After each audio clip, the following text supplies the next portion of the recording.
In the quiet annals of English literature, there exists a figure whose name resonates with a gentle, yet profound influence, Jane Austen. Her life, though lived largely within the modest confines of rural parsonages and quiet country towns, unfolded with a subtle intensity that belied its outward tranquillity.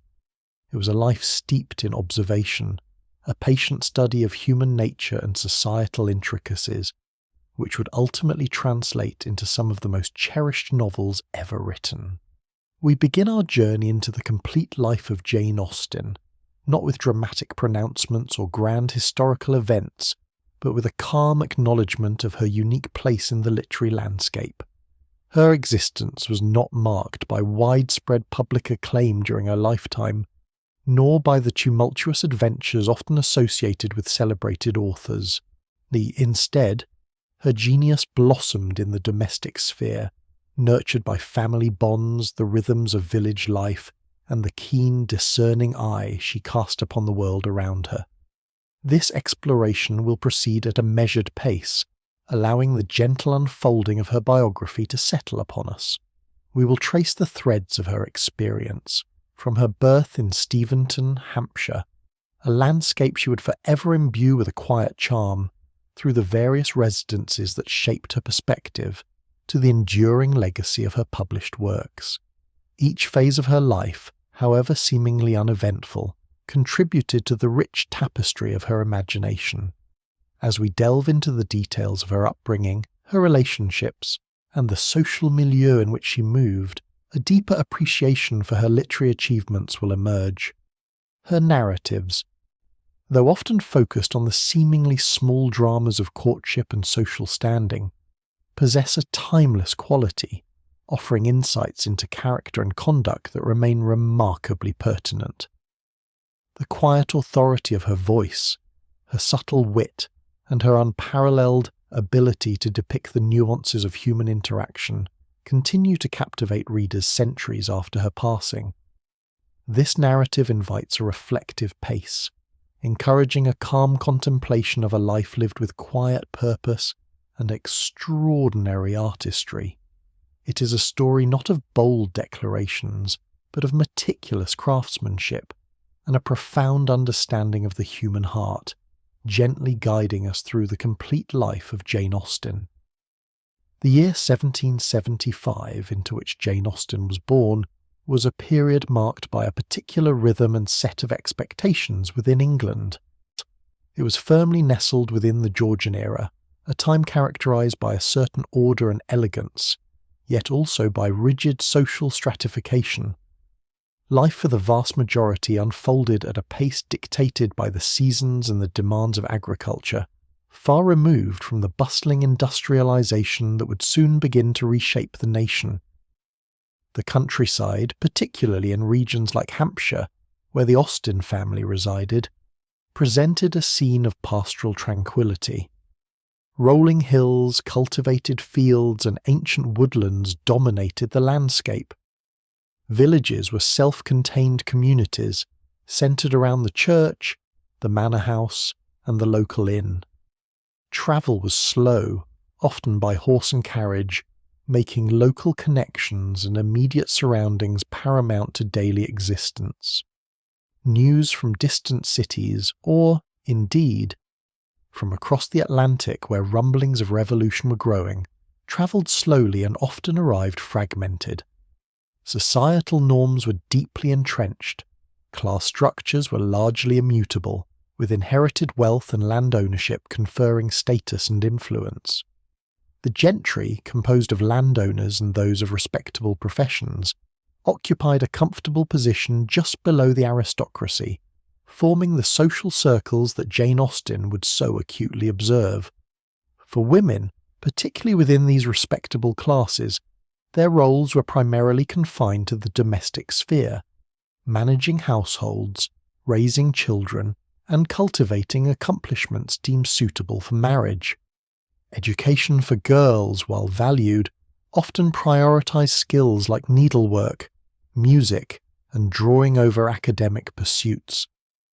Beneath the veneer of polite society, Thus a strict code of conduct governed interactions. Reputation was paramount, and adherence to established etiquette was essential for social acceptance. Balls, visits, and assemblies served not merely as entertainment, but as crucial arenas for social manoeuvring and the formation of advantageous connections. This was the world that would become the canvas for Austen's literary creations, a world of subtle hierarchies, unspoken expectations, and the quiet dramas of human interaction played out against a backdrop of genteel rural life. It was a serene, yet intricate setting for the beginning of a remarkable life. Steventon Rectory, nestled in the quiet parish of Steventon in Hampshire, was the very first home of Jane Austen, and would remain so for the initial 25 years of her existence. It was here, and within its walls and amidst its rural surroundings, that the foundational experiences of her early life unfolded. The rectory was not a grand edifice, but a substantial and comfortable Georgian house, a dwelling fitting for a clergyman's family of considerable size. The rectory was situated amidst fields and lanes, far from the more bustling centres of population. Its position afforded a sense of tranquil isolation, allowing for a domestic life largely undisturbed by the wider world. The landscape around Steventon was typical of rural Hampshire: gentle undulations, small copses of trees, and paths winding between hedgerows. This natural environment provided a constant calming backdrop to the family's daily routines. The seasons dictated much of the rhythm of life, from planting and harvest in the surrounding farmlands to the changing light filtering through the rectory windows. Within the rectory itself there was an atmosphere of stability and intellectual engagement. As the home of the Reverend George Austen, it was a place where learning was valued. Books filled the shelves, and discussion was encouraged. This environment fostered a keen sense of observation in the young Jane, allowing her to absorb the nuances of character and conversation that would later populate her novels. The presence of her many brothers, often home from school or on leave from their naval careers, brought a lively masculine energy into the house, further broadening her understanding of human interactions. The domesticity of Steventon Rectory was profound. It was a self-contained world where family ties were strong, and daily life revolved around shared meals, evening readings, and the quiet pursuits of a well-ordered household. This sense of rootedness in a beloved home, surrounded by the familiar faces of family, provided a secure foundation. It allowed her mind to develop in a space of relative calm and intellectual stimulation, away from the more demanding social obligations that might have constrained her elsewhere. The stability of Steventon Rectory, with its predictable routines and intimate family life, was instrumental in shaping the observant and reflective sensibility that would define her as a writer. The Austen household was a vibrant and intellectually stimulating environment, shaped by the distinct personalities of her parents, Reverend George Austen and Cassandra Lee Austen, and the lively presence of her 7 siblings. This large family unit, consisting of 6 sons and 2 daughters, fostered a dynamic interplay of affection, wit, and shared intellectual pursuits. Reverend George Austen, Jane's father, was a learned man, a scholar who had attended Oxford and possessed a varied library. He was known for his good humour and his willingness to educate his children, including his daughters, to a standard uncommon for the time. He tutored his sons, but also actively encouraged Jane and her sister Cassandra in their reading and intellectual development. His presence imbued the rectory with a sense of scholarly inquiry and a quiet appreciation for literature. Cassandra Lee Austen, Jane's mother, was a woman of intelligence and practicality, known for her sharp wit and her ability to manage a busy household with efficiency. She possessed a lively turn of phrase and a keen observational eye, qualities that Jane herself would inherit. Though her primary role was domestic, her character contributed significantly to the intellectual atmosphere, often engaging in playful banter and contributing to the family's shared amusement. Among her siblings, Jane's closest bond was with her elder sister Cassandra. They were inseparable companions, sharing a bedroom and a deep, lifelong friendship. The elder Cassandra, a talented artist, provided a steady presence and a sympathetic ear for Jane's early literary endeavours. Her brothers James, George, Edward, Henry, Francis and Charles each brought their own distinct personalities and experiences into the home. Many pursued careers in the Navy or the Church, providing Jane with rich material and diverse perspectives on the world beyond Steventon. The rectory was a hub of reading, with books readily available and often read aloud. Lively discussions, charades, and amateur theatricals were common, cultivating an atmosphere of creativity and shared enjoyment. This constant exchange of ideas, the affectionate teasing, and the exposure to a wide range of personalities within her own family provided Jane Austen with an unparalleled education in human nature and social dynamics, forming the bedrock of her literary observations. Reverend George Austen, Jane's father, played a profoundly significant role in cultivating the intellectual landscape of the Steventon rectory, thereby shaping his youngest daughter's developing mind. As a scholar himself, a graduate of St. John's College, Oxford, he possessed a deep respect for learning and a cultivated literary taste. This was not merely an abstract quality. It manifested directly in the resources and encouragement he provided his children. His rectory contained a substantial library, a collection far more extensive than was typical for a country clergyman of his means.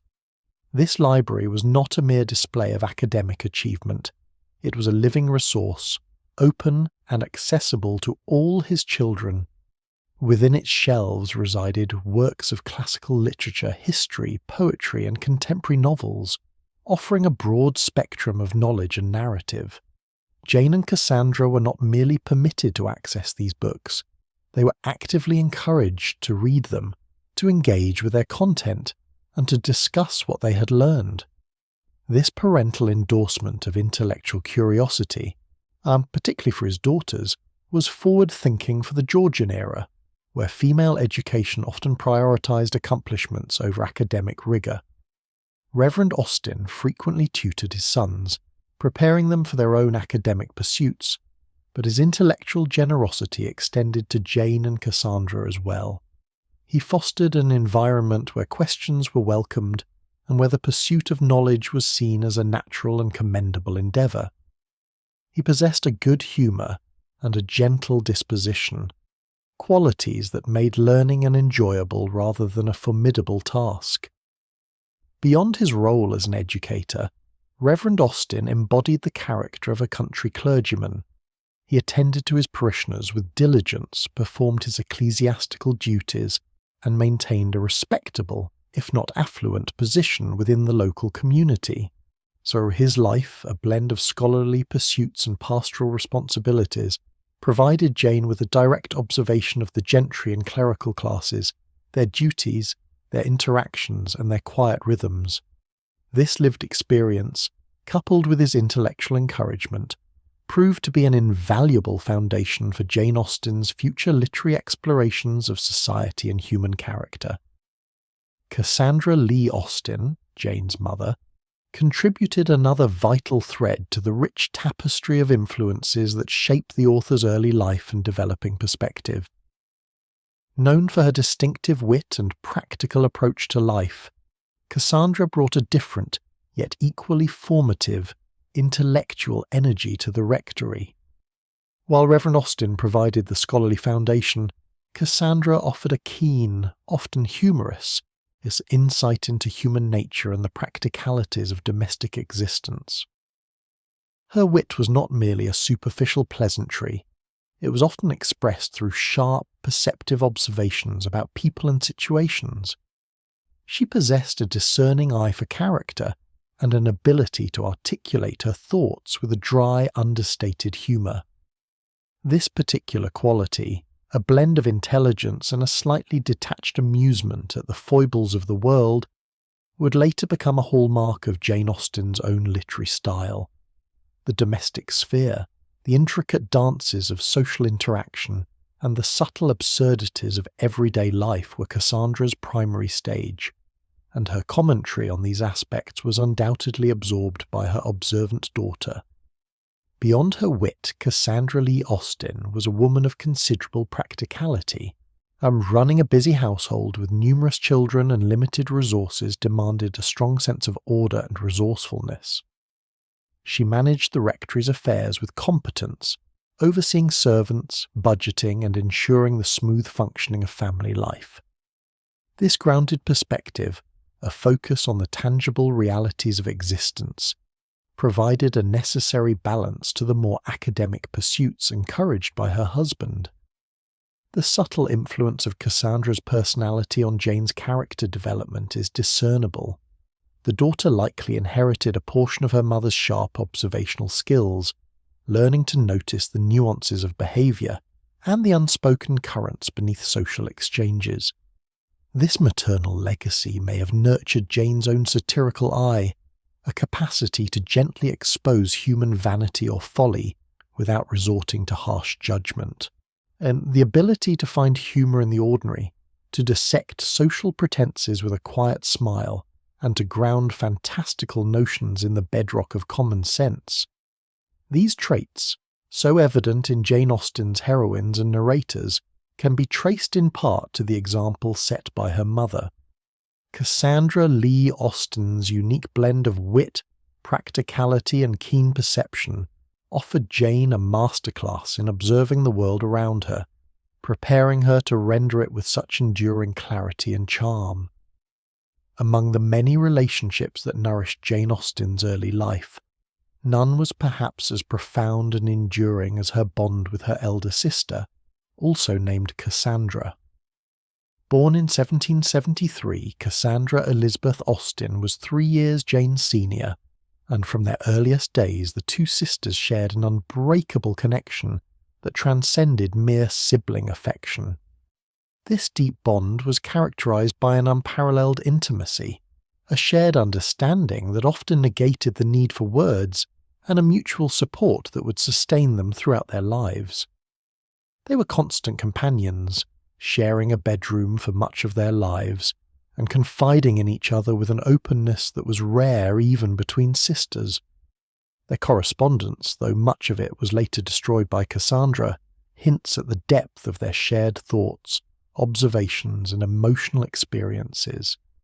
Jane, in particular, relied on Cassandra as her primary confidant, discussing her literary aspirations, her observations of society, and the intricacies of her own heart. Cassandra was the first reader of Jane's manuscripts, her trusted critic and her most ardent supporter. While Jane's genius manifested in words, Cassandra possessed a distinct artistic talent, primarily in drawing and watercolour painting. Her surviving sketches and portraits, particularly those of family members, offer a quiet glimpse into the appearance of the Austen family and their world. These artistic endeavours complemented Jane's literary pursuits, representing a parallel form of creative expression within the household. Cassandra's visual interpretations of their surroundings and acquaintances perhaps offered Jane another lens through which to perceive and distill the human experience. This quiet complementarity of talents, one sister capturing the essence of character through narrative, the other through line and colour, speaks to the harmonious intellectual environment in which they matured. The bond between Jane and Cassandra was not merely one of affection. It was a foundational partnership, a shared journey through life where each sister served as the other's most reliable anchor and most understanding companion. Their connection provided a constant source of emotional stability and intellectual stimulation, shaping Jane Austen's private world and, by extension, enriching the quiet depths of her literary creations. Beyond the intimate bond with her sister, Jane Austen's understanding of the wider world was significantly broadened by the presence and varied experiences of her 6 brothers. Each of them pursued distinct paths, offering Jane a window into professions and social spheres that would otherwise have remained distant to a young woman in rural Hampshire. Their lives provided a rich tapestry of experiences, from the quiet duties of the clergy to the adventurous rigours of naval service and the responsibilities of land ownership. James Austen, the eldest, followed his father into the Church of England, eventually becoming the curate of Steventon and later the rector of the nearby parish of Dean. His life as a country clergyman, with its social obligations and parish duties, would have been a familiar and constant presence in Jane's early years, informing her quiet observations of clerical characters within her novels. George, the second brother, tragically suffered from an unknown illness, possibly epilepsy, and lived away from the family home for most of his life, cared for by a local family. His story remains a quiet, poignant note in the Austen family history. Edward Austen was adopted by wealthy relatives, Thomas and Catherine Knight. A son inherited their estates in Kent. His life as a prosperous landowner, managing large properties and participating in gentry society, offered Jane insights into the world of landed aristocracy and the complexities of inheritance and social standing. Her visits to his estates, like Godmersham Park, exposed her to a more affluent and expansive way of life than that of Steventon Rectory.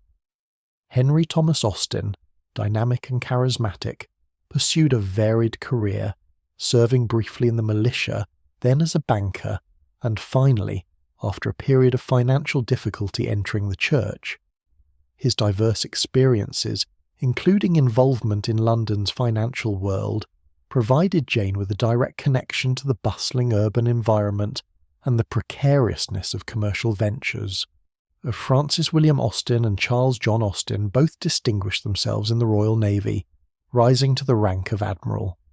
Their naval careers, particularly during the turbulent Napoleonic Wars, brought tales of foreign lands, perilous voyages, and the disciplined structure of military life into the Steventon household.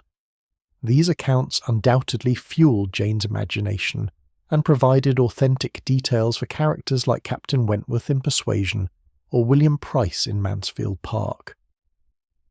Through her brother's diverse professions and social engagements, Jane Austen gained an invaluable, albeit indirect, exposure to many facets of Georgian society. These worlds, distinct from her own domestic sphere, quietly informed her narratives, lending depth and authenticity to the varied lives of her characters. The intellectual foundations of Jane Austen's genius were laid primarily within the walls of Steventon Rectory, under the direct and informal guidance of her father, Reverend George Austen. This home-based education, unusually comprehensive for girls of her era, provided a rich and stimulating environment that nurtured her innate talents. Reverend Austen, a scholar himself, possessed an extensive library, a resource that Jane and her siblings were actively encouraged to explore. Here, amidst countless volumes, she was introduced to a wide spectrum of literature, history, and moral philosophy. Her father taught her the rudiments of Latin, a language rarely offered to girls, along with French, Italian, and perhaps some German. He also guided her in reading and writing, fostering a critical appreciation for prose and poetry. This informal curriculum was complemented by her mother's practical wisdom and her siblings' intellectual companionship, creating a constant atmosphere of learning and discussion. Jane's education was less about rote memorization and more about engagement with ideas, fostering a discerning mind and a keen observational capacity. While much of her learning occurred at home, Jane also experienced brief periods of more formal schooling. In 1783, at the age of 7, she and Cassandra were sent to a boarding school in Oxford. This initial venture into institutional education was short-lived, however, as an outbreak of typhus necessitated their return home. The following year, they attended a larger, more established boarding school in Southampton, run by Mrs. Corley. This period, lasting approximately 2 years, would have exposed the sisters to a more structured curriculum including drawing, needlework and perhaps some music, alongside their academic studies. These boarding school experiences, though brief, provided Jane with early glimpses of life beyond the family circle, introducing her to the dynamics of a small enclosed female community. The interactions, friendships, and petty rivalries observed during these years might have subtly contributed to her later understanding of social hierarchies and the nuances of female relationships. However, it was the continuous self-directed learning at Steventon, guided by her father's scholarly presence and enriched by constant access to books, that truly shaped her intellectual landscape. This informal yet profound education allowed her to develop her critical faculties and absorb the literary traditions that would later inform her own distinctive voice, preparing her for the quiet life of observation and creation that lay ahead. At the heart of Jane Austen's intellectual awakening lay the family library at Steventon Rectory, a remarkable collection for a country clergyman of the late 18th century. This treasure trove of books, meticulously assembled by her father, Reverend George Austen, was not merely a decorative feature of the home but a vibrant and accessible resource for all the children. For Jane, it was a universe in miniature, offering an unparalleled window into the prevailing thoughts and literary styles of her era and those that preceded it. The shelves held a diverse array of literary forms. There were numerous novels, a genre then still evolving and sometimes viewed with suspicion, but which Jane consumed with keen interest. These would have included the works of Fanny Burney, Samuel Richardson, and Henry Fielding, whose explorations of character and society undoubtedly shaped her own narrative sensibilities. Beyond fiction, the library contained volumes of poetry, from the classical works of Alexander Pope and John Milton to the romantic stirrings of William Cowper. Such exposure to varied poetic forms refined her ear for language and rhythm, elements evident in the elegant cadences of her own prose. History books were also abundant, providing a broad understanding of past events and political developments, which, while not directly appearing in her domestic novels, had informed her sense of social structure and the passage of time. Sermons and theological treatises, reflecting her father's profession, offered insights into moral philosophy and human conduct, subtly influencing the ethical frameworks within her stories. Travelogues, essays, and periodicals would have further broadened her perspective, offering glimpses into distant lands and contemporary intellectual debates. This extensive library was not merely a passive collection, it was a dynamic space for learning and discussion. The Austen children were encouraged to read widely, to engage with the texts, and to share their insights.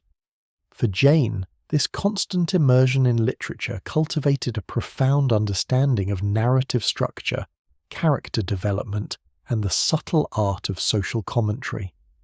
It was within this quiet, intellectual sanctuary that the seeds of her literary genius were truly sown, providing the rich soil from which her timeless novels would eventually spring forth.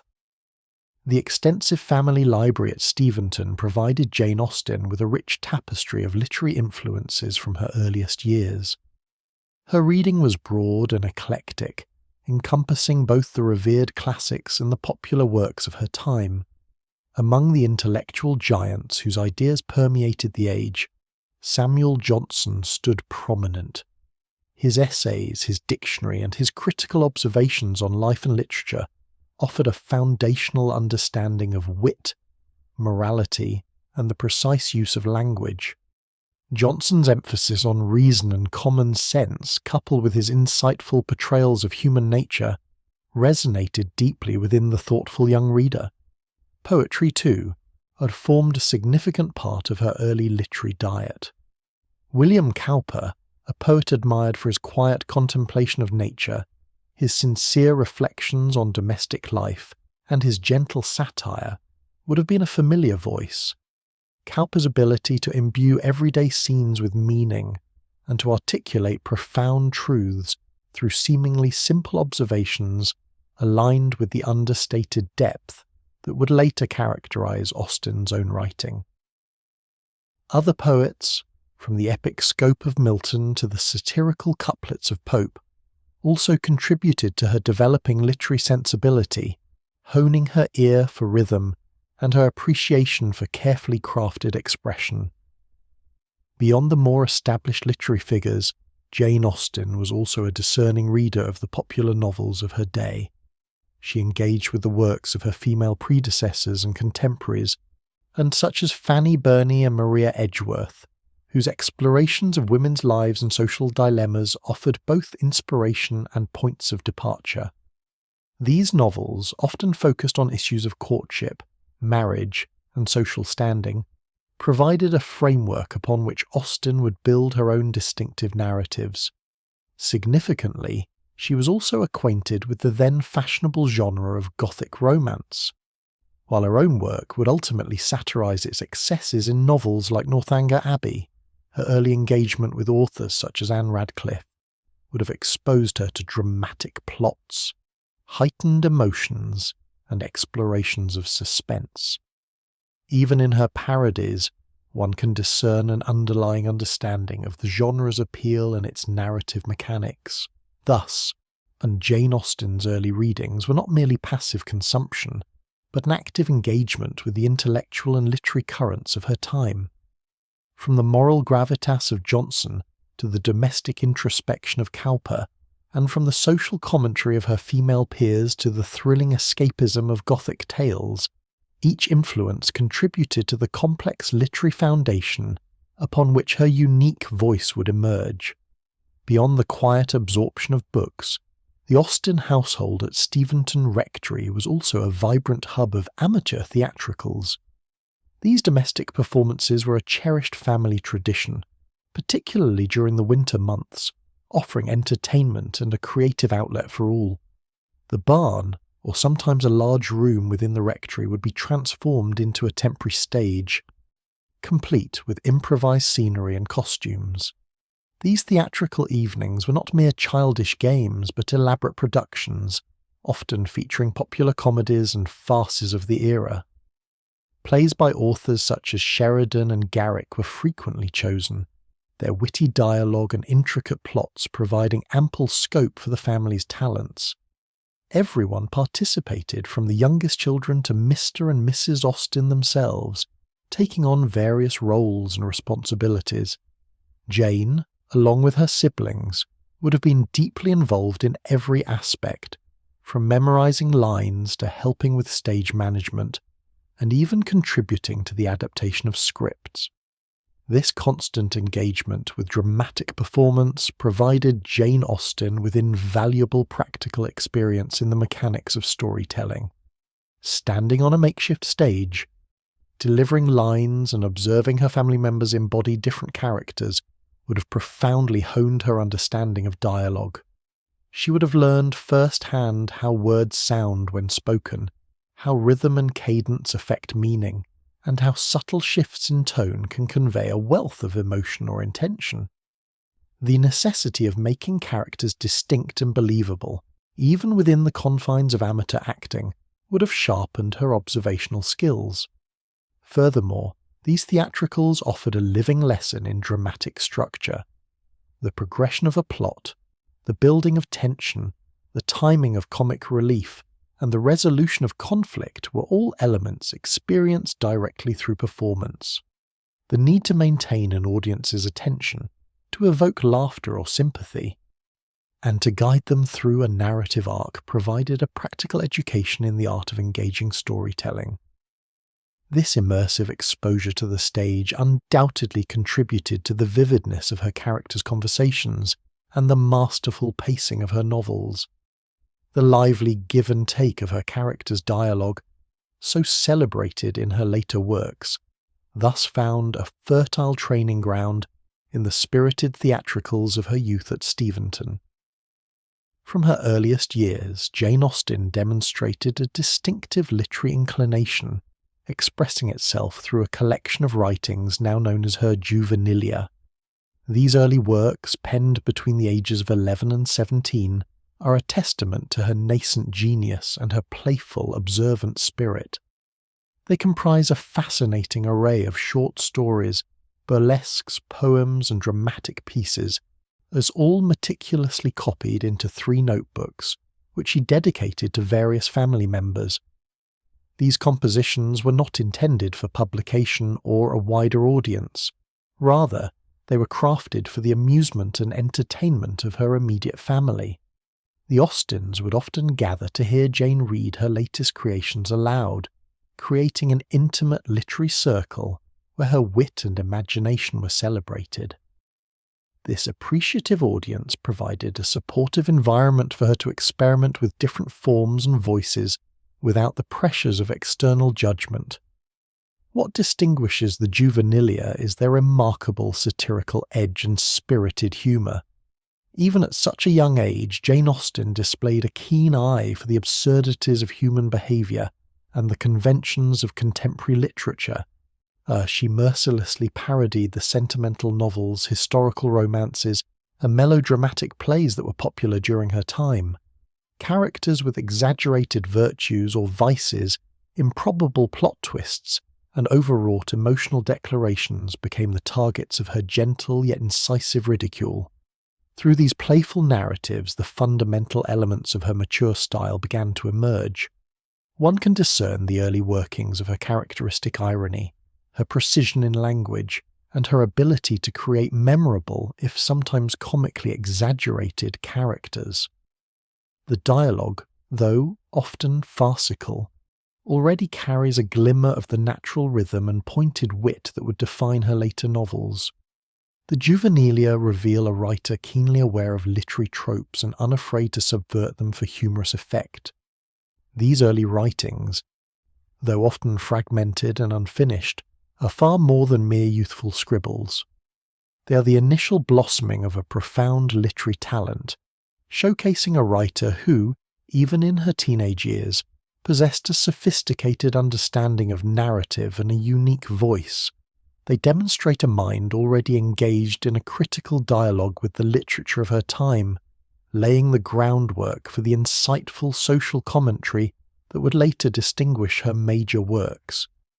The juvenilia stand as a charming and illuminating prelude to the enduring novels that would follow, offering a rare glimpse into the formative stages of a literary master.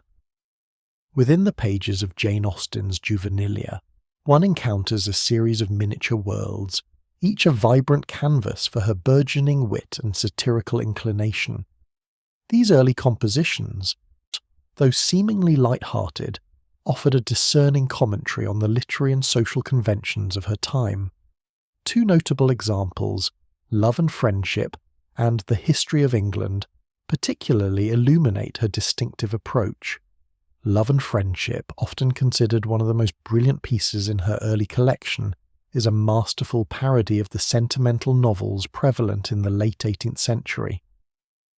These popular narratives frequently featured heroines of exquisite sensibility who swooned, fainted, and suffered dramatically at every turn, often with little rational cause.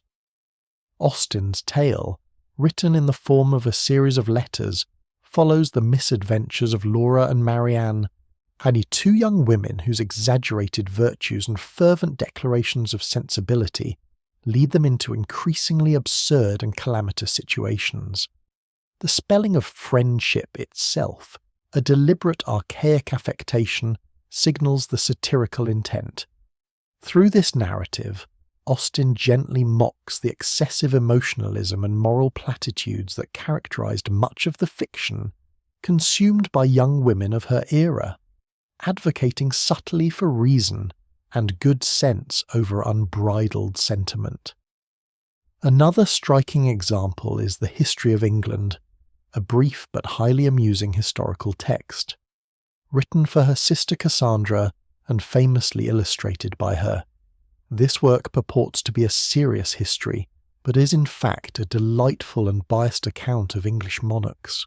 Jane Austen openly declares her preferences and prejudices for certain historical figures, often condemning those traditionally praised and championing those commonly criticised. For instance, she expresses an unreserved admiration for Mary Queen of Scots, while offering a rather scathing portrayal of Elizabeth I. This piece showcases her playful subversion of established narratives and her early ability to inject personality and opinion into what might otherwise be dry historical fact. It demonstrates a young writer already questioning and reinterpreting accepted truths, rather than merely reproducing them. Beyond these specific examples, the juvenilia as a whole are replete with instances of her keen observation of human folly. Characters often make grand pronouncements that immediately contradict their actions, or display an inflated sense of self-importance that is quickly deflated by circumstances. These early works reveal a consistent thematic thread, a gentle but firm critique of pretension, affectation, and the lack of genuine feeling or intelligence. They're not merely humorous sketches, but rather the initial explorations of the social and psychological dynamics that would later form the complex tapestries of her mature novels. In these miniature worlds, the seeds of Jane Austen's genius were visibly and charmingly sown. For a young woman of Jane Austen's standing in rural Hampshire, social life, though perhaps not as bustling as in London, revolved around a carefully orchestrated series of activities designed to foster connections and reinforce community bonds. These engagements provided the primary opportunities for interaction beyond the immediate family circle, and were imbued with a distinct importance, shaping reputations and influencing future prospects. Balls were among the most anticipated and celebrated events. These gatherings, often held in assembly rooms in nearby market towns like Basingstoke or Winchester, or occasionally in the grander homes of local gentry, were not merely occasions for dancing. They were vital social marketplaces where young ladies and gentlemen could meet, converse, and observe one another under the watchful eyes of their chaperones. The intricate steps of country dances and quadrilles demanded a certain grace and coordination, reflecting broader expectations of decorum. For Jane Austen, who enjoyed dancing, these events offered a rich tapestry of human behaviour to observe: the eager debutantes, the proud mothers, the shy gentlemen, and the boisterous young officers. Visits formed another cornerstone of social interaction.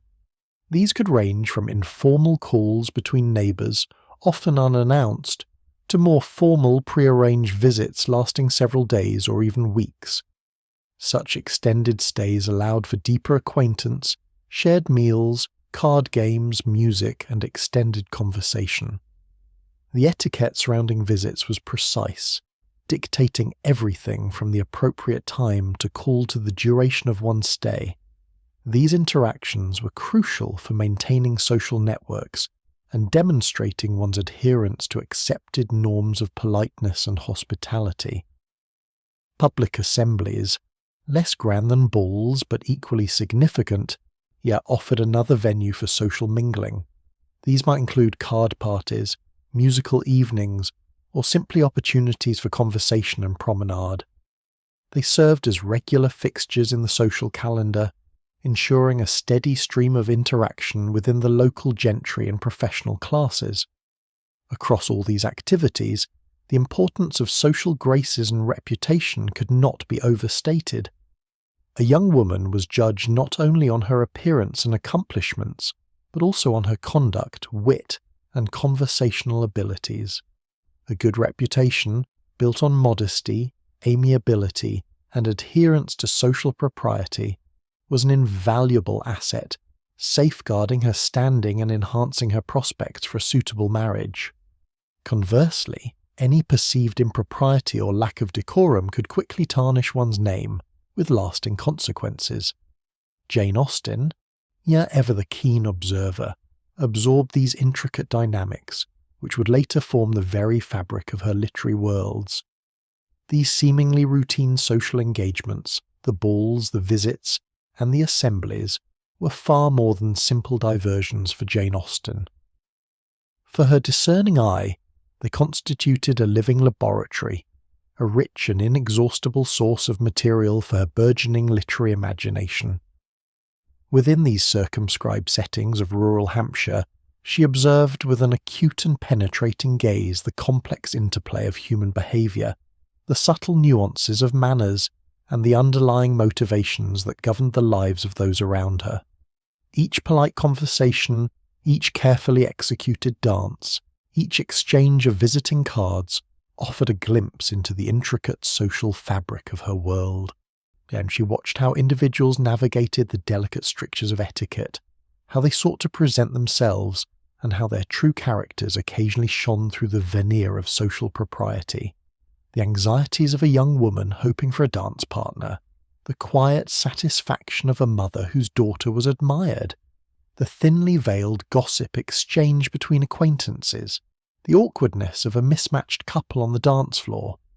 All these details, small yet significant, were absorbed and catalogued by her keen intellect. Austen understood that beneath the surface of polite society, a constant drama unfolded. The pursuit of advantageous marriages, the subtle competition for social standing, the quiet struggles for economic security, and the enduring human quest for love and companionship.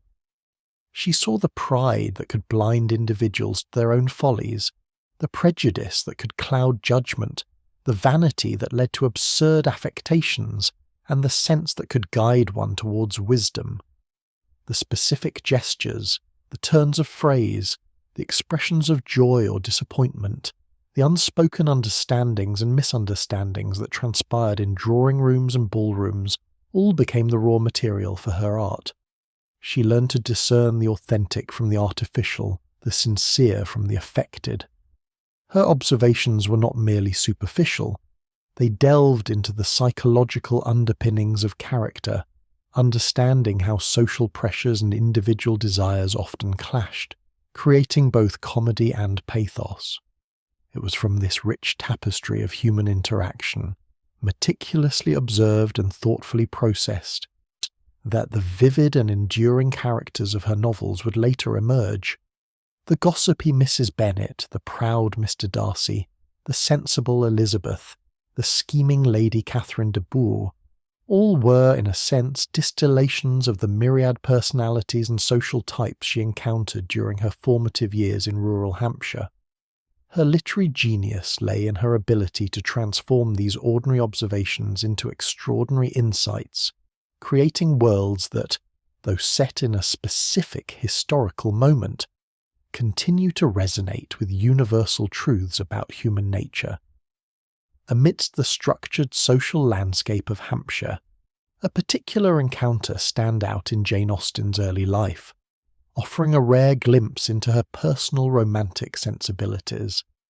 This involved a young Irishman named Tom Lefroy, who arrived in late 1795 to visit his uncle, a prominent local figure, and to study law. He was a lively and engaging presence, a stark contrast to some of the more staid individuals Jane might have encountered in her rural sphere. Their paths crossed during the social season, at balls and gatherings, where their mutual intelligence and quick wit evidently sparked a connection. Jane's letters to her sister Cassandra provide the primary, though often playful and guarded record of their interactions. She described him as a very gentlemanlike, good-looking and pleasant young man, and openly admitted to a degree of flirtation, even teasing Cassandra about her own affections for him. The correspondence suggests a mutual attraction, a lively intellectual rapport that went beyond mere polite acquaintance. They danced together, engaged in spirited conversations, and spent time in each other's company, creating a brief but intense period of mutual interest. Jane's letters reveal a sense of excitement and anticipation, a youthful exuberance that belied her usually composed demeanour. she spoke of her Lefroy addiction, with a characteristic blend of humour and genuine feeling, hinting at a depth of emotion that was perhaps unusual for her to express so directly. However, the prevailing societal constraints of the late 18th century cast a long shadow over their burgeoning affection. Tom Lefroy, though from a respectable family, was an aspiring lawyer with no independent fortune to speak of. Jane, while from a genteel family, also lacked a substantial dowry.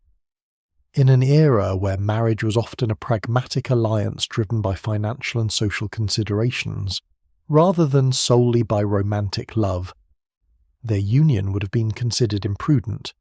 Neither possessed the financial means to support a household, nor the social standing to easily overcome such an impediment. It was understood that Lefroy's family, particularly his uncle, harboured ambitions for his legal career and a more financially advantageous marriage. Similarly, Jane's family, while supportive of her, would have recognised the practical difficulties of such a match. The flirtation, therefore, remained precisely that, a brief, intense, and ultimately ephemeral connection. Tom Lefroy soon departed Hampshire, returning to Ireland to pursue his legal studies, and the possibility of their relationship progressing was quietly, yet decisively, curtailed by the unyielding realities of their economic and social positions. This early experience with romantic possibility, and its swift dissolution due to external pressures, likely offered Jane a profound, if perhaps poignant, understanding of the societal forces that shaped matters of the heart and the institution of marriage, themes that would later resonate deeply within her fictional worlds. The brief episode with Tom Lefroy vividly illustrates a fundamental truth of Jane Austen's era: the profound and often inescapable influence of financial considerations on personal choices, particularly for women. In late 18th and early 19th century England, a woman's economic security was almost entirely dependent on her male relatives, initially her father and subsequently her husband. Without a substantial inheritance or a husband to provide for her, a woman of the gentry faced a precarious existence, often relegated to a life of genteel poverty or dependence. And marriage, therefore, was not merely a matter of affection or personal preference. It was, for many, the primary, if not the only, viable path to economic stability and social standing. A good marriage meant security, comfort, and the ability to maintain one's accustomed lifestyle. A poor marriage, or indeed no marriage at all, could lead to a significant decline in social status and a life of financial hardship, especially for women without a substantial dowry or independent means. For women like Jane Austen, who possessed neither a large fortune nor the expectation of one, the pressure to marry prudently was immense. Her own financial prospects were modest. While her father was a clergyman with a respectable income, his resources were stretched amongst his many children. The daughters could anticipate only small inheritances, certainly not enough to live independently in the style to which they were accustomed. This reality meant that any potential suitor had to possess not only agreeable personal qualities, but also the necessary financial stability to support a wife and family. This economic calculus shaped every social interaction, every ball, and every visit. Young women were presented in society with the unspoken understanding that they were seeking a suitable match. Families carefully assessed the financial standing and prospects of potential suitors, weighing assets, income, and connections with meticulous care. To marry for love alone, without regard for financial prudence, was often viewed as irresponsible, not just for the individuals involved but for their wider families. Jane Austen, with her keen observational eye, understood these realities profoundly. She saw how deeply ingrained these considerations were in the fabric of society, and how they dictated the choices available to women. Her own experience with Tom Lefroy, where mutual attraction was ultimately trumped by the lack of financial viability, served as a personal testament to this pervasive truth. This awareness of the weight of financial prudence would later become a recurring, often subtly critiqued theme throughout her novels, illuminating the complex interplay between love, money, and social convention. The years of the mid-1790s were a period of intense creative activity for Jane Austen, a time when her observations of society and her developing literary voice coalesced into her first serious attempts at novel writing. Having honed her skills with the lively and satirical juvenilia, is she now embarked upon more ambitious projects, laying the groundwork for the works that would eventually define her legacy. These early drafts, though often revised and retitled, reveal the foundational ideas and character types that would become so beloved. One of the earliest of these significant undertakings was a work initially titled Eleanor and Marianne. Begun around 1795, this epistolary novel, written in the form of letters, explored the contrasting temperaments of two sisters. Eleanor, characterized by her prudence and emotional restraint, stood in quiet opposition to Marianne, who embodied passion and romantic sensibility. This initial exploration of contrasting personalities and their responses to love and adversity would, after significant revision and a shift from the letter format, eventually evolve into Sense and Sensibility. The core themes of discretion versus impetuosity and the consequences of each were present from these earliest imaginings. Close on the heels of Eleanor and Marianne, Austen embarked upon another ambitious project, which she titled First Impressions. This manuscript, started around 1796, was a more direct and energetic narrative, focusing on themes of class, reputation, and the deceptive nature of initial judgments. It featured a spirited heroine and a proud, seemingly aloof hero, whose first encounters were marked by misunderstanding and prejudice. Her father, Reverend George Austen, was sufficiently impressed by this early draft that he attempted to have it published in 1797, writing to a London publisher with an offer of the manuscript. The publisher, however, declined even to consider it, a quiet disappointment that did not deter Jane. This work, after considerable revision and refinement, would later become Pride and Prejudice, though its original title aptly captures a central preoccupation of the narrative. A third novel, initially known as Susan, was begun a few years later, around 1798 or 1799. This work presented a younger, more naive heroine, whose romantic sensibilities were shaped by the Gothic novels popular at the time. Austen used Susan to gently satirize the conventions of these sensational tales, while also exploring themes of innocence, disillusionment, and the dangers of an overactive imagination. This manuscript too would undergo revision, and eventually be published as Northanger Abbey, though its satirical edge was already evident in its early form. During these productive years at Steventon Rectory, Jane Austen thus laid the creative foundations for three of her most enduring novels. Working quietly within the domestic sphere, she crafted narratives that, even in their nascent forms, demonstrated her unique ability to observe, critique, and ultimately celebrate the complexities of human nature within the confines of Georgian society. These early forays into novel writing marked a significant transition from the playful exercises of her youth to the more serious and sustained literary endeavours that would eventually secure her place in English literature. The act of writing for Jane Austen at Steventon Rectory was not a solitary retreat into a private study, but rather an integrated part of the bustling domestic rhythm of her family home. Unlike many male authors of her time who might possess a dedicated writing room, Austen composed her novels amidst the everyday sounds and activities of the common parlour. This setting, far from being a distraction, appears to have been a natural environment for her creative process, allowing her to observe and absorb the very human interactions that would populate her fictional worlds.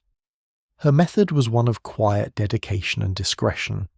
She often used small sheets of paper, easily concealed or moved aside should someone enter the room or require her attention. The family knew of her writing, but it was not a spectacle or a performance. Her sister Cassandra and her mother were often present, engaged in their own needlework or household tasks, creating a gentle hum of activity around her, and this unobtrusive way of working allowed her to remain connected to the immediate world around her, even as her imagination journeyed into the lives of her characters. The parlour, with its windows looking out onto the rectory grounds, and its hearth providing warmth, was the stage upon which her characters first came to life. The sounds of doors opening and closing, the murmur of conversations, the clatter of teacups, all these mundane elements formed the backdrop to her literary creation. She was not cloistered away, but rather an attentive observer within the scene she would later transpose onto the page, albeit in a refined and artful manner. This unassuming approach to her craft underscores a profound aspect of Austen's genius: her ability to find depth and universal truth within the seemingly ordinary. Her writing was not born of grand pronouncements or dramatic solitude, but from a steady, persistent engagement with the human condition, observed closely from the heart of her family home. Her pen moved quietly across the page, capturing conversations imagined and sentiments observed, transforming the commonplace into the enduring. This quiet dedication at Steventon was the crucible where her distinct literary voice was forged, unobtrusively yet with immense power. The creation of her manuscripts was one aspect of Jane Austen's literary journey. The path to publication was quite another, often fraught with uncertainty and quiet disappointment in the Georgian era.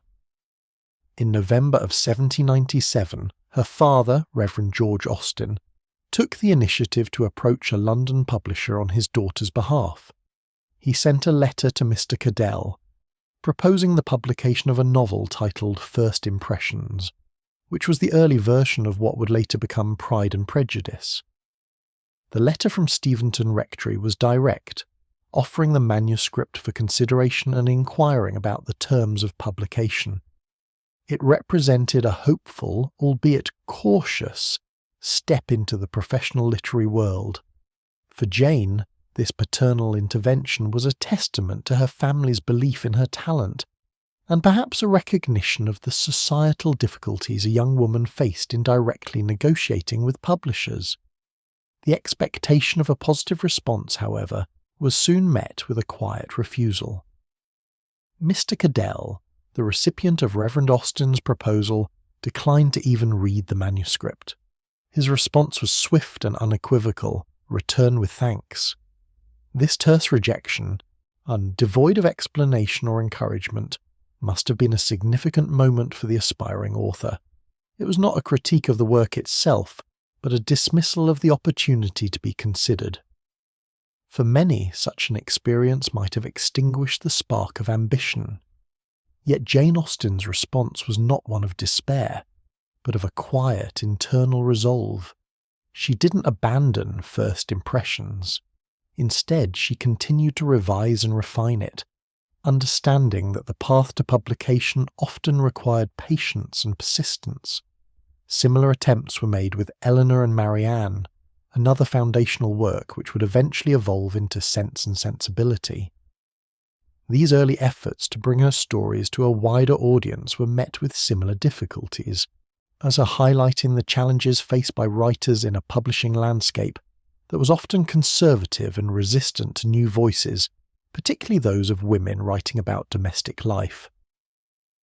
The repeated rejections of her earliest and most significant works underscore a profound aspect of Jane Austen's character: her unwavering belief in the value of her own narratives. She did not allow these initial setbacks to deter her from her creative pursuit. Instead, she continued to write, to edit, and to hold on to the conviction that her stories deserved to be told.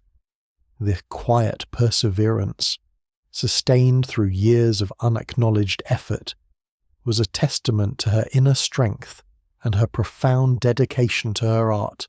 It was a period of cultivation, not surrender, yet laying the groundwork for future success that would only arrive after a long and reflective wait. As the 18th century drew to a close, a subtle yet perceptible shift began to ripple through the fabric of English life, touching even the quiet rectory in Steventon.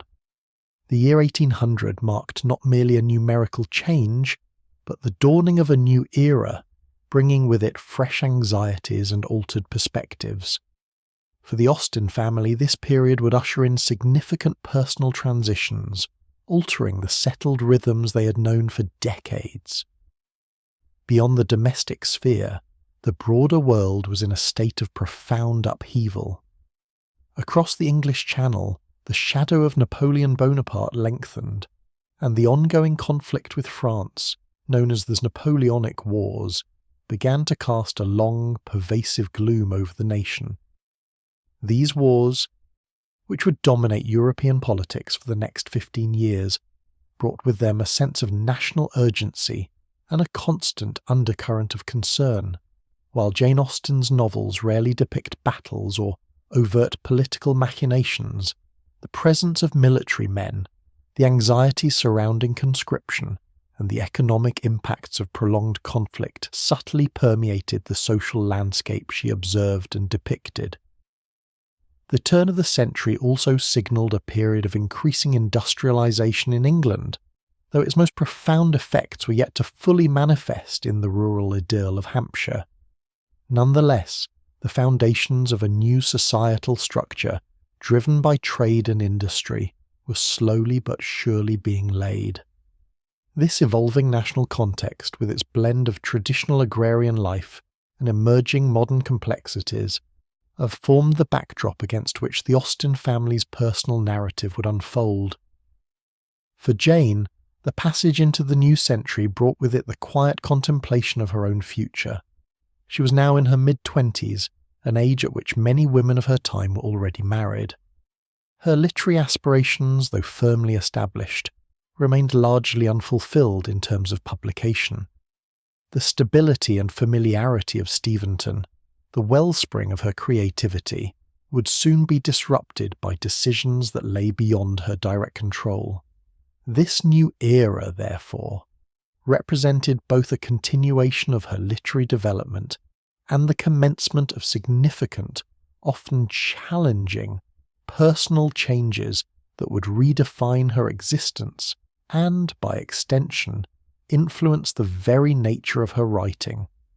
The world was shifting, and with it, Jane Austen's quiet life was about to embark upon an unexpected new chapter. In the year 1801, a pivotal announcement irrevocably altered the settled existence of the Austen family. Reverend George Austen, at the age of 70, made the decision to retire from his duties as rector of Steventon. This choice, while understandable given his advancing years, carried with it an immediate and profound consequence. The family would need to vacate the rectory, their home for over 30 years. The chosen destination for their new life was the fashionable spa city of Bath. For Jane, this news arrived with the weight of unexpected change. Steventon Rectory had been her entire world, the only home she had ever known. It was within those familiar walls, amidst the quiet countryside, that her intellect had blossomed, her wit had sharpened, and her earliest literary endeavours had taken shape. The gardens, the nearby lanes, the very layout of the house were interwoven with her memories and her creative process. The thought of leaving this deeply cherished environment, of severing ties with the landscape that had nurtured her imagination, must have been a profoundly unsettling prospect. The decision to move to Bath was largely a practical one, driven by the need for a more manageable and affordable home in retirement, and perhaps also by a desire for the amenities and social life that a city offered. However, for Jane, the disruption was not merely logistical. It represented an uprooting, a forced departure from the quiet sanctuary where her observant eye had so keenly studied human nature in its most intimate settings. The rhythm of her days, once dictated by the routines of a country parsonage, would now be subjected to the entirely different cadence of a bustling urban centre. The emotional impact of this transition was significant. Leaving Steventon meant saying farewell to the comfort of the familiar, the sense of rootedness that had defined her early life. While Bath offered new experiences and a different kind of social tapestry to observe, it was not the same as the beloved home where her creative spirit had first taken flight.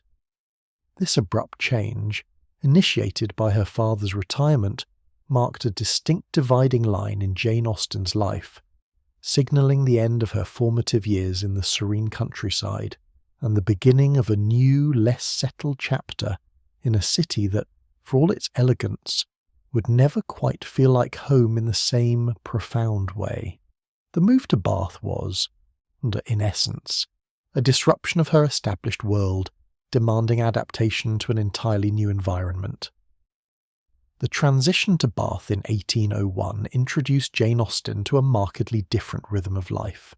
Far removed from the quiet, self-contained existence of Steventon Rectory, Bath was a renowned resort city, a hub of fashion, leisure and social display. Its streets teemed with visitors and residents alike, all engaged in a constant performance of status and manners. This was a world of public gardens, assembly rooms, pump rooms, and circulating libraries, where interactions were often fleeting, yet intensely observed. The domestic sphere, too, underwent a transformation. The spacious rectory, with its gardens and ample room for individual pursuits, was replaced by various rented accommodations within the city. These houses, while comfortable, often lack the expansive privacy and familiarity of Steventon. Jane, Cassandra, and their mother found themselves living in closer proximity, their lives more intertwined with the comings and goings of a busy urban environment. This new setting presented Jane with a fresh tapestry of human behaviour to observe. In Bath, social hierarchies were perhaps even more pronounced, and the pursuit of advantageous connections, fashionable appearances and suitable marriages was openly on display. The constant influx of visitors, each bringing their own regional quirks and social aspirations, offered a rich vein of material for a keen observer of human foibles. She witnessed the nuances of flirtation in the assembly rooms, the delicate dance of social ambition at dinner parties, and the subtle judgments exchanged in the promenades. However, this constant exposure to society did not necessarily translate into a renewed creative output. The bustling nature of Bath, while providing observational fodder, may have also made sustained, concentrated writing more challenging. The public nature of life, the expectation of social engagement, and the lack of a dedicated private space for writing stood in contrast to the quiet solitude that had often facilitated her earlier compositions. The intellectual stimulation remained, but it was now filtered through a different lens, one of constant outward focus rather than introspective contemplation. The experience of living in Bath undoubtedly deepened her understanding of certain social dynamics and character types that would later populate her novels. The city itself, with its grand architecture and intricate social rituals, would serve as a vivid backdrop for works such as Northanger Abbey and Persuasion. Yet, the immediate years in Bath were not marked by the same prolific literary output as her Steventon period. The different rhythm of city life, while enriching her mental store of observations, seemed, for a time, to alter the very conditions that had fostered her most intense creative periods. The years immediately following the move to Bath, from 1801 to 1806, represent a period of notable creative quietude for Jane Austen. While her earlier life in Steventon had been marked by a remarkable surge of literary activity, resulting in the foundational drafts of her most celebrated novels, the Bath year saw a significant diminishment in her writing output.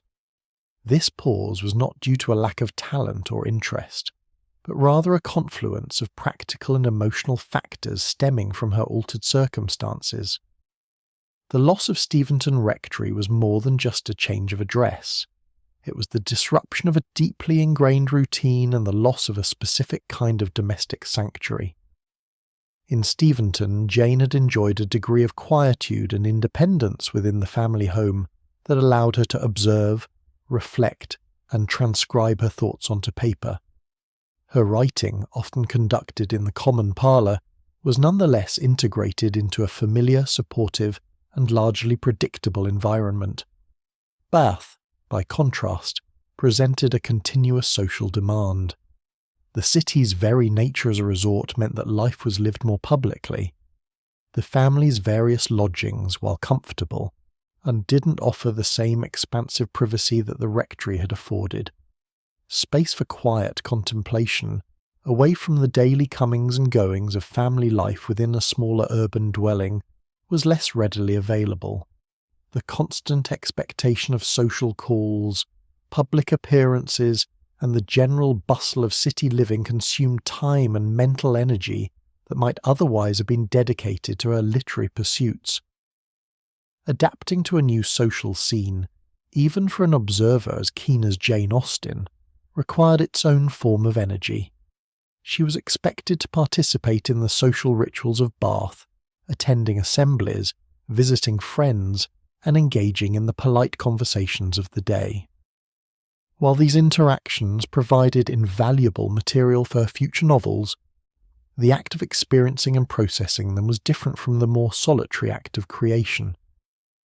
The subtle art of crafting narratives, developing characters, and refining prose often demands sustained periods of uninterrupted focus, which the unsettled nature of her Bath life made difficult to achieve. Moreover, the emotional impact of leaving her childhood home and the uncertainty of their financial future may have subtly affected her creative spirit. While never one for overt lamentation, the profound change in her daily existence undoubtedly required an emotional adjustment. The creative impulse often thrives in conditions of stability and a certain mental freedom, both of which were less abundant during these unsettled years. Thus, the Bath period, while rich in new observations, became a time of quiet absorption rather than overt literary production, a necessary pause before her eventual re-emergence as a published author.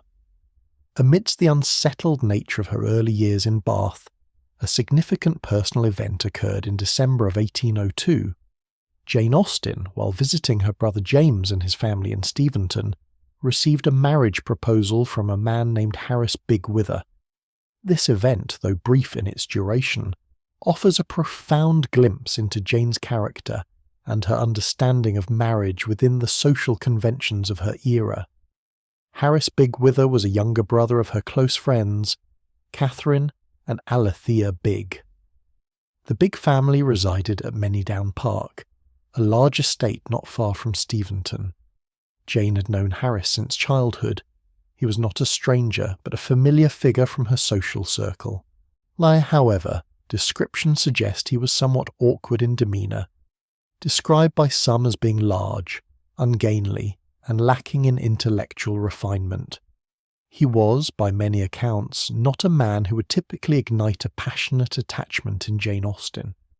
The proposal was made during her visit. To the surprise of many, including perhaps Jane herself, she initially accepted. This decision, made in haste and likely under considerable pressure, would have been influenced by the prevailing social realities for women of her time. Marriage offered security, status, and an established position in society. For a woman of 27, without a substantial fortune, a proposal from a man of good family and property like Harris Bigwither represented a practical solution to the uncertainties of her future. It would have provided a stable home, an income, and the social standing that spinsterhood, particularly for a woman of limited means, could not guarantee. However, the initial acceptance was short-lived. The very next morning, Jane Austen made the courageous and resolute decision to retract her acceptance. She informed Harris Bigwither that she could not, after all, marry him. This swift change of heart speaks volumes about her inner conviction and her refusal to enter into a union that lacked genuine affection or intellectual companionship. Her decision to break the engagement was not taken lightly. It meant facing the disappointment of both families, particularly her own, who would have seen the match as advantageous. It also meant consciously choosing a path of continued financial precarity and the likelihood of remaining unmarried. Yet, for Jane, either the prospect of a lifetime with a man she could not genuinely respect or love was evidently a far greater burden than the societal pressures to marry.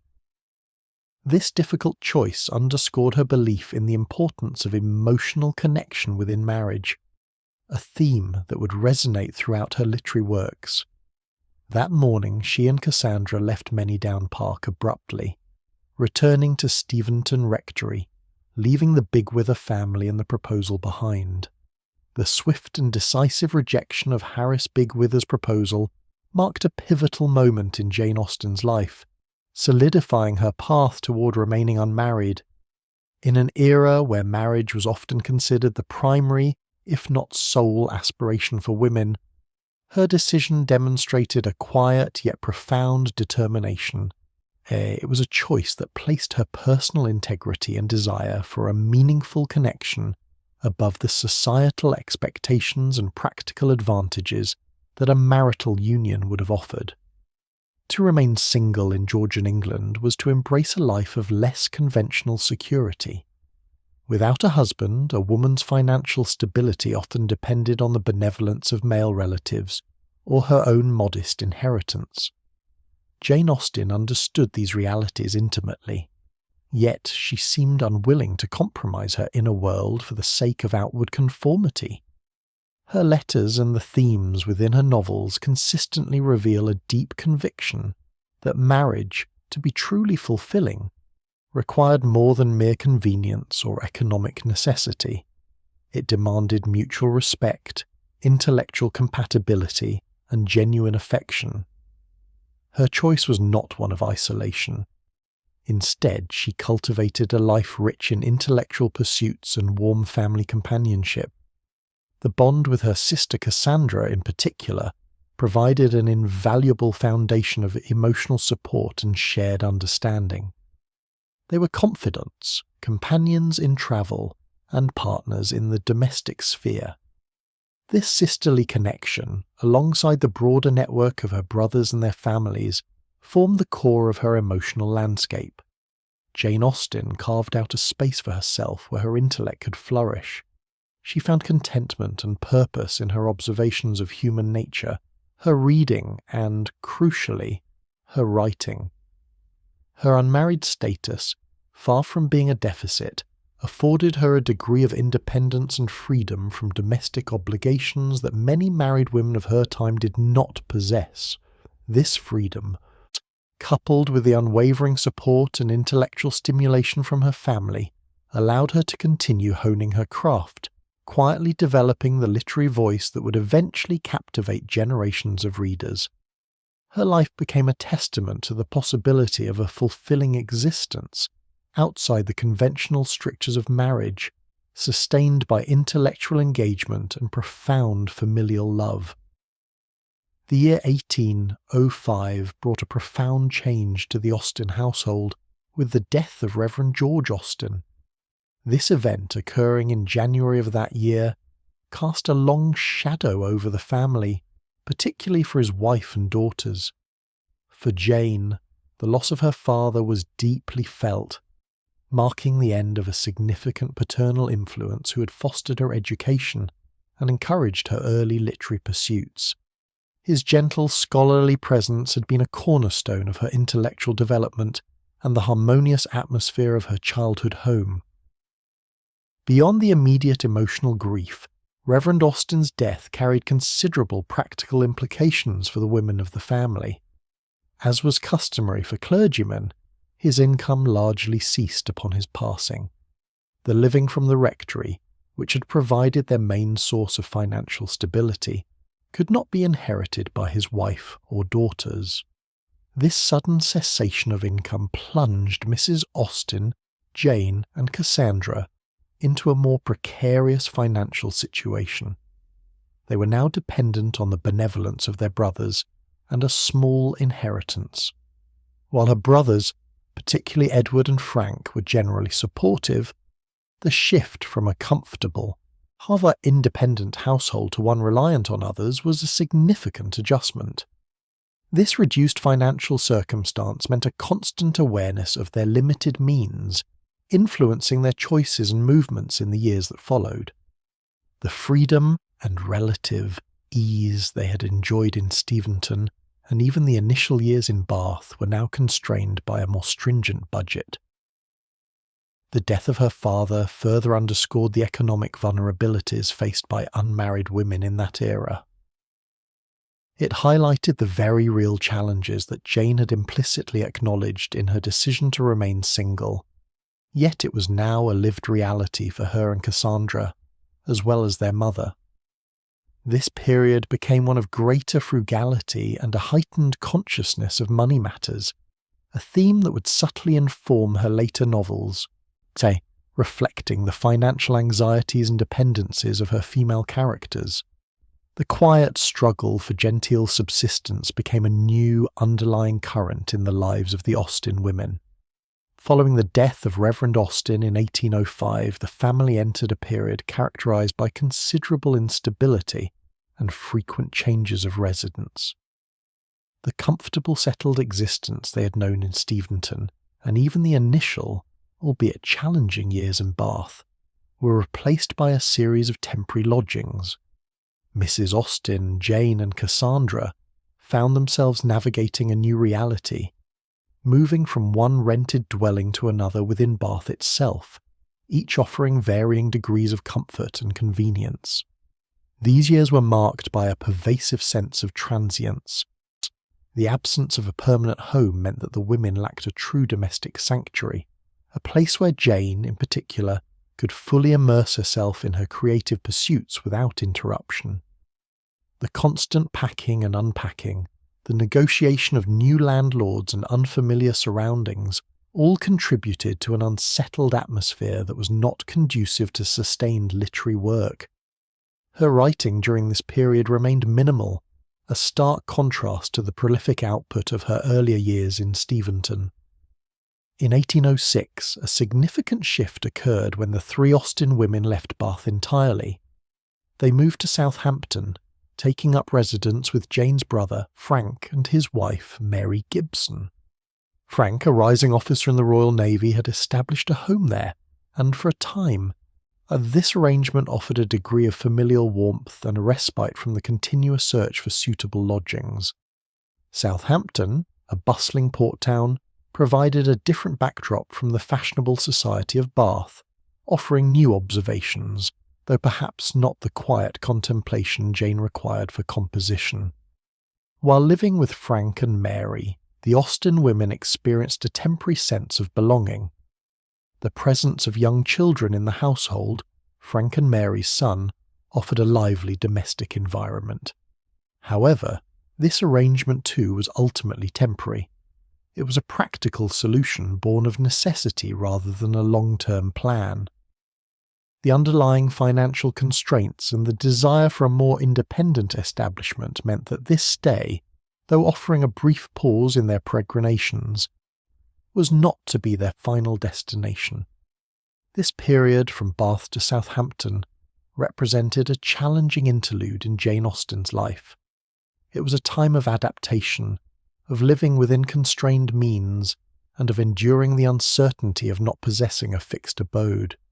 These experiences, though disruptive to her writing, provided a deeper understanding of the realities faced by many women of her social standing who lacked independent wealth or a male protector, enriching the quiet authority with which she would later depict such circumstances in her celebrated novels. The search for a settled home, a place of peace and creative flourishing continued. The period of uncertainty and constant relocation, that followed Reverend Austen's death eventually found a profound and welcome resolution through the intervention of Jane's brother Edward. Edward, who had been adopted by wealthy relatives, the Knights, and subsequently inherited their estates, was now a man of considerable means and influence. He observed the unsettled circumstances of his mother and sisters with genuine concern and a strong sense of familial duty. In 1809, Edward Austen Knight extended an offer that would fundamentally alter the trajectory of their lives. He proposed that his mother, Cassandra, and Jane take up permanent residence in a spacious cottage on his Chawton estate in Hampshire. This was not merely an invitation for a visit, but a generous provision of a stable and independent home, free from the anxieties of rented lodgings and the constant search for suitable accommodation. This act of generosity was transformative, and it offered not only physical security, but also a psychological anchor after years of drifting. The cottage at Chawton, though modest compared to the grand manor houses of the estate, was a significant improvement on their recent dwellings. It was a place they could truly call their own, where they could arrange their belongings, establish routines, and cultivate a sense of permanence. For Mrs. Austen, it meant an end to the financial precarity that had shadowed her widowhood. For Cassandra, it provided a stable base for her domestic responsibilities and her continued care for her mother. For Jane, the offer of Chawton was nothing short of a liberation. The cottage provided the quiet, the space, and the settled environment that had been so conspicuously absent since their departure from Steventon. It offered a return to the rural tranquility that had fostered her earliest creative endeavours, yet with a newfound independence and privacy. The intellectual stimulation of a bustling family home had been replaced by a quiet domesticity, allowing for focused thought and observation. Edward's generosity stemmed from a deep understanding of his family's needs and a desire to provide for them. His actions not only secured their immediate future, but also inadvertently created the ideal conditions for Jane Austen's literary resurgence. The move to Chawton marked the beginning of her most productive and successful period as a writer, a testament to the profound impact of a stable home environment on her creative spirit. It was a gift that would ultimately benefit not only his family but also generations of readers. The year 1809 marked a significant turning point in the lives of Mrs. Austen, Cassandra and Jane, with their relocation to Chawton Cottage. After years of transient living, the move represented a profound return to stability, a quality that had been deeply missed since their departure from Steventon. Chawton, a small village nestled in the Hampshire countryside, offered a landscape of quiet fields and rural rhythms, a stark contrast to the urban bustle of Bath and the temporary nature of their Southampton residence.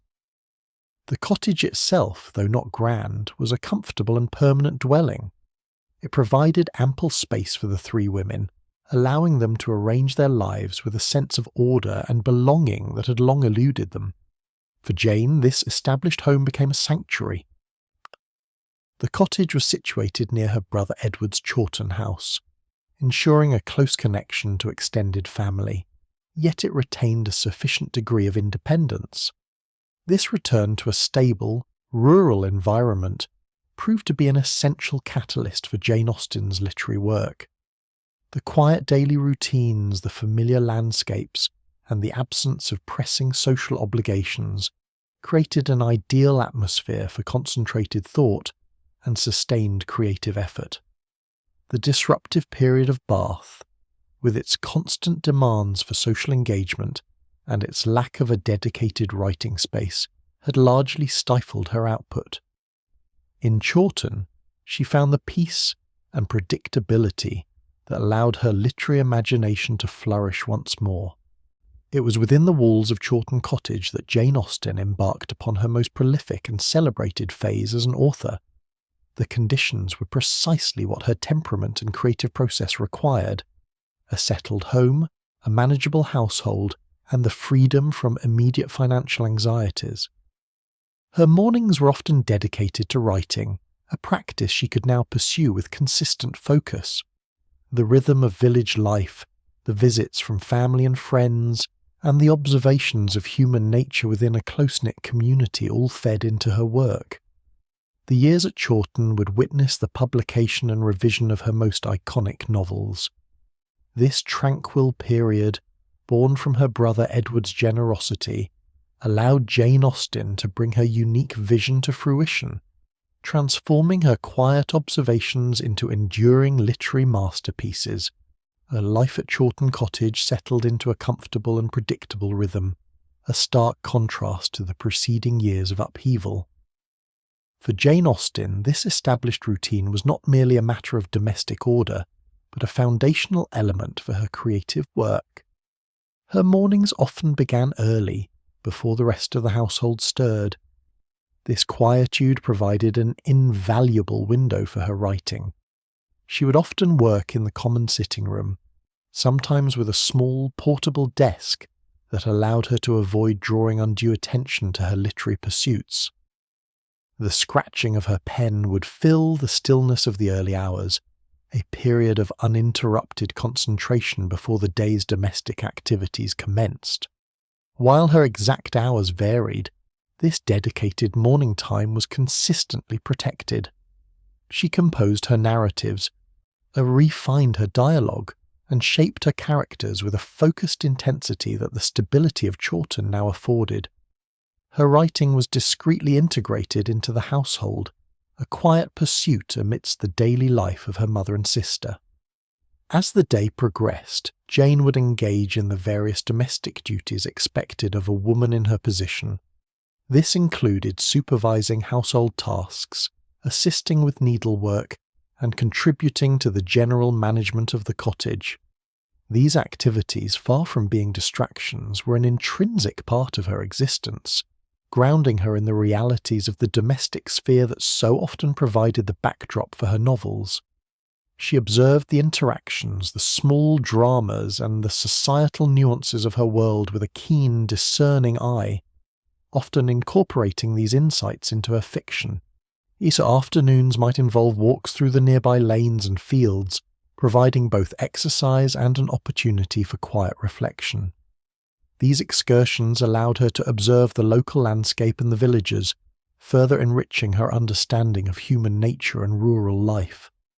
Social interactions were also a part of the Chawton routine, though on a more controlled and less demanding scale than in Bath.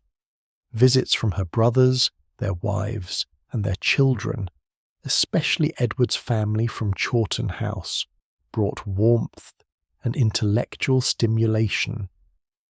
Evenings were typically spent reading aloud, playing cards, or engaging in conversation with her mother and Cassandra.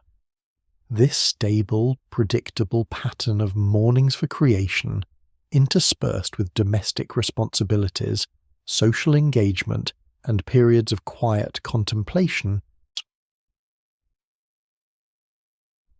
was precisely what Jane Austen needed. It was within this carefully structured yet outwardly conventional routine that her genius was most effectively harnessed, allowing her to produce the works that would define her legacy. The quiet hum of Chawton Cottage became the backdrop for some of English literature's most vibrant and enduring stories. With the renewed sense of stability and the quiet hours afforded by Chawton Cottage, Jane Austen turned her attention to the literary creations that had lain dormant for many years. Her focus was not immediately on entirely new compositions, but rather on the meticulous refinement of the manuscripts she had drafted during her most productive period in the mid-1790s. These were the nascent forms of what would become her most beloved works. Among these older manuscripts was Eleanor and Marianne, the early version of Sense and Sensibility. This novel, originally conceived as an epistolary work, required substantial revision to transform it into the third-person narrative known today. Jane carefully reworked the letters into direct scenes and dialogue, sharpening the characterizations of the Dashwood sisters and honing the themes of emotional restraint versus romantic passion. This process involved a deep engagement with the text, a careful re-evaluation of its structure, and a meticulous polishing of its prose. Similarly, First Impressions, the initial draft of Pride and Prejudice, underwent a profound transformation. While the core story of Elizabeth Bennet and Mr. Darcy's evolving relationship was already present, Jane devoted considerable effort to refining the dialogue, enhancing the wit, and perfecting the intricate dance of social interaction that defines the novel. She tightened the plot, clarified character motivations, and imbued the narrative with a sparkling irony that has made it a timeless classic. The careful adjustments made during these Chawton years elevated First Impressions into Pride and Prejudice. Susan, which would later become Northanger Abbey, also received her diligent attention. This early work, a charming satire of Gothic novels, had even been offered for publication and accepted by a publisher in 1803, though it remained unpublished. At Chawton, Jane revisited Susan with a mature eye, adjusting its tone, strengthening its comedic elements, and ensuring its contemporary relevance. She made changes to reflect the passage of time and the evolving literary landscape, preparing it for a readership that had shifted since its initial conception. This period of intense revision was crucial. It was not merely editing, but a profound act of recreation, where Jane Austen applied her honed literary skills to bring these earlier, promising works to their full, finished potential. The quiet concentration of Chawton allowed her to delve deep into these narratives, shaping them with the precision and artistry that would soon captivate readers. Following the diligent revisions undertaken at Chawton, the moment arrived for Jane Austen's first novel to meet the public. In October of 1811, Sense and Sensibility was finally published. The path to publication had been carefully navigated by her brother Henry, who acted as her agent, a common practice for female authors of the era. The novel appeared not under Jane Austen's own name, but rather with the discreet attribution, by a lady.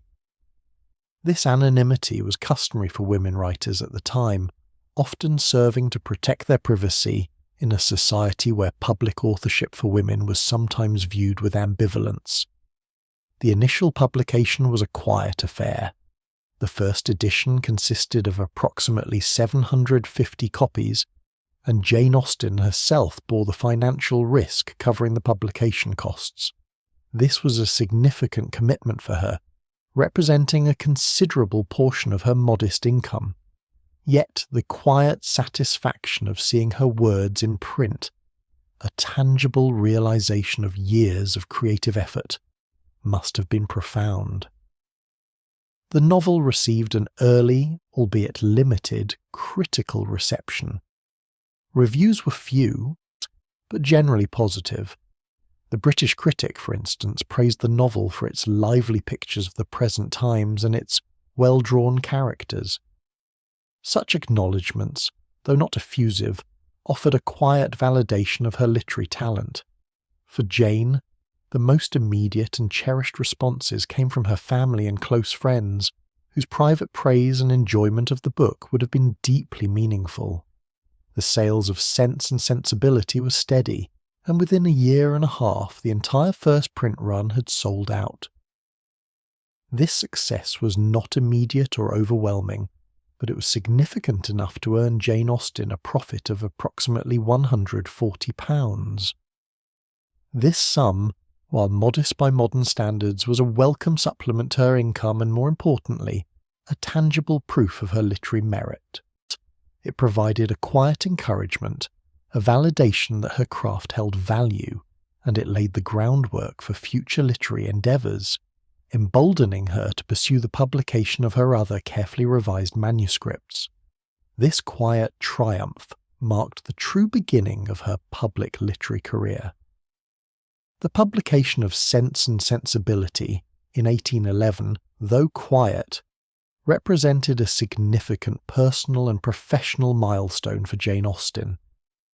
The novel's initial reception was not a clamour of public acclaim, but rather a gentle ripple of appreciation within literary circles and among its readership.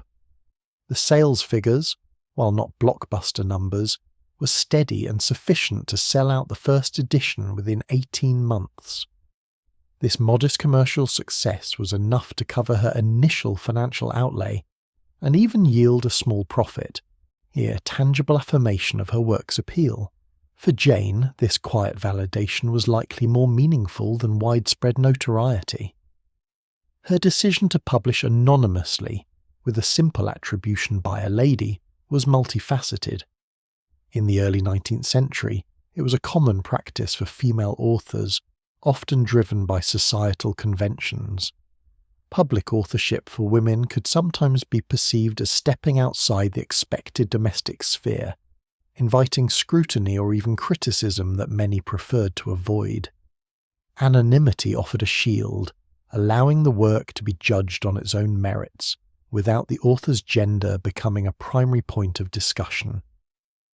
Beyond these broader societal norms, Jane Austen's own quiet and somewhat reserved nature likely played a role in her choice. She was not one to seek the limelight or grand public attention. Her writing was deeply personal, an intricate reflection of her observations and insights into human character and society. To expose herself directly to the full glare of public scrutiny might have felt an uncomfortable intrusion into her carefully guarded private world. The literary reputation she sought was one based on the quality of her prose and the depth of her characters, not on her personal fame. This anonymity allowed her a degree of freedom and protection, enabling her to continue her observations of life and society from a relatively detached position, without the burden of public expectations or the pressures of celebrity. It permitted her to write without the distraction of a public persona, focusing solely on the intricate craft of storytelling. The modest success of Sense and Sensibility, under this veil of anonymity, thus provided not only financial recompense, but also a quiet confidence, allowing her to further cultivate her unique literary voice away from the direct gaze of the wider world. The year 1813 marked a pivotal moment in Jane Austen's quiet literary journey with the publication of Pride and Prejudice. Having successfully navigated the process with Sense and Sensibility, she was now more experienced in dealing with publishers. This second novel, which had originated as First Impressions many years prior, underwent a thorough revision at Chawton, transforming it into the vibrant and enduring work known today. The manuscript was sold to Thomas Egerton for £110, a sum that reflected a growing confidence in her commercial viability, although still a modest amount by modern standards. Upon its release in January 1813, Pride and Prejudice met with an enthusiasm that surpassed the reception of its predecessor. Its immediate popularity was notable, capturing the attention of readers with its sparkling wit, memorable characters, and engaging plot. The story of Elizabeth Bennet and Mr. Darcy resonated deeply, offering both entertainment and a subtle commentary on social conventions, class, and love. Copies were quickly purchased, and its circulation extended through lending libraries, which were a vital part of the reading culture of the era. Though still published anonymously, the identity of the author was becoming an open secret in certain circles. The title page of Pride and Prejudice bore the attribution by the author of Sense and Sensibility. This subtle phrase served to connect the two works, allowing readers who had enjoyed her first novel to seek out her second. This growing recognition, though indirect, solidified her position as a novelist of note. While her name did not yet appear on the title page, the distinct voice and style that characterized her writing were becoming increasingly recognizable. The favorable reviews and public appreciation for Pride and Prejudice brought a quiet satisfaction to Jane Austen and her family. It confirmed that her literary endeavors were not merely a private pastime, but works that genuinely captivated and delighted a wider audience. This success provided a comforting affirmation of her talent and the enduring appeal of her carefully crafted narratives, even as she maintained her preference for a life lived away from the public eye. The novel's immediate popularity established it as a literary triumph, securing its place as a beloved classic even in its own time. As Jane Austen's novels gained a quiet but steady readership, her work began to attract attention in unexpected quarters. Among her admirers was George, the Prince Regent, who would later become King George IV. Despite his flamboyant lifestyle and often controversial public image, the Prince Regent possessed a genuine appreciation for literature and an extensive library.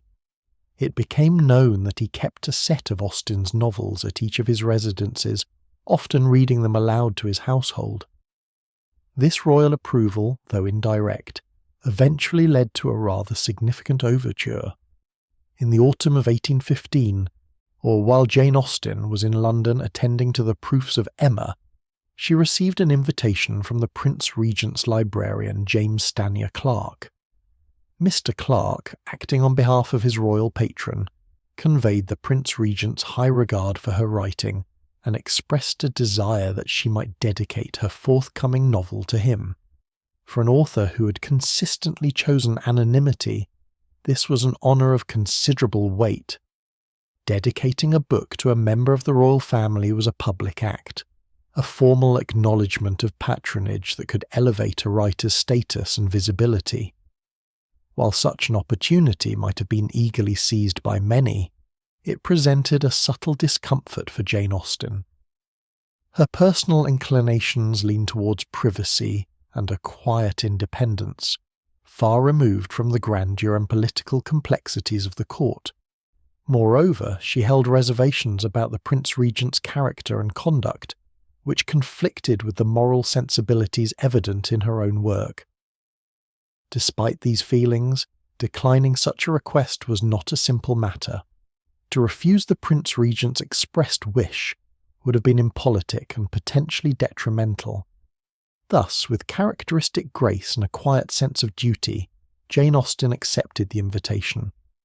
Her letters reveal a certain wry amusement about the situation, noting the permission she'd been given to dedicate her work.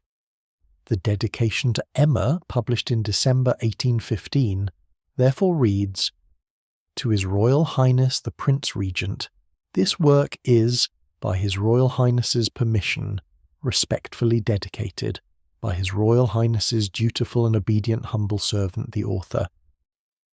It was a formal and respectful acknowledgement, fulfilling the request while maintaining a distance that was emblematic of Austen's own nature.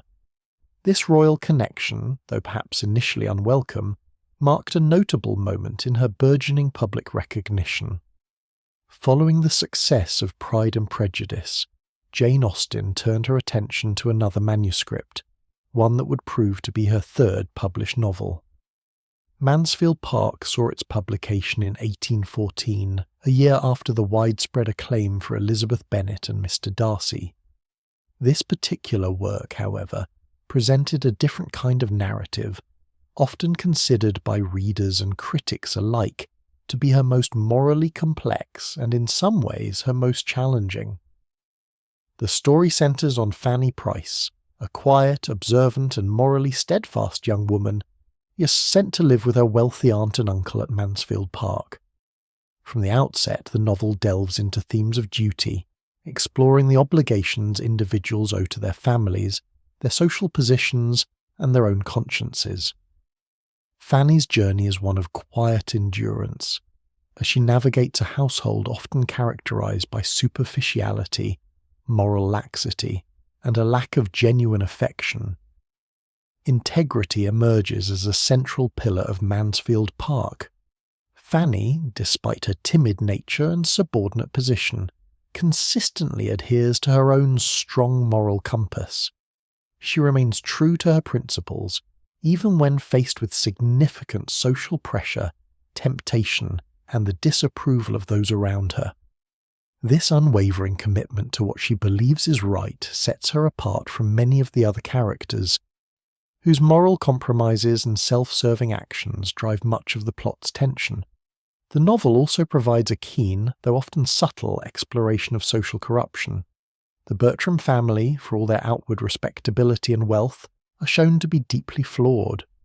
Their indulgence, their neglect of their children's moral education, and their casual disregard for the feelings of others reveal a subtle decay beneath a polished surface. The allure of the fashionable but ultimately hollow Crawford siblings further highlights the dangers of superficial charm and a lack of moral depth. Even the source of the Bertram family's wealth, subtly linked to West Indian plantations, hints at a broader societal complicity in morally questionable practices, a detail often noted by later scholars. Ere Mansfield Park thus moved beyond the more overt wit and romantic comedy of its predecessors. It offered a more sober and searching examination of character and morality, posing questions about what truly constitutes a good life and a virtuous individual within the intricate web of Regency society. Its reception was perhaps more muted than Pride and Prejudice, yet it solidified Jane Austen's reputation as a novelist capable of profound moral insight.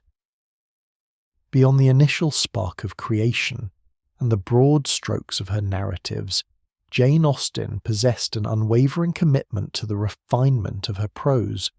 Her published novels, which appear so effortless and perfectly formed, were in fact the product of a meticulous and often lengthy revision process.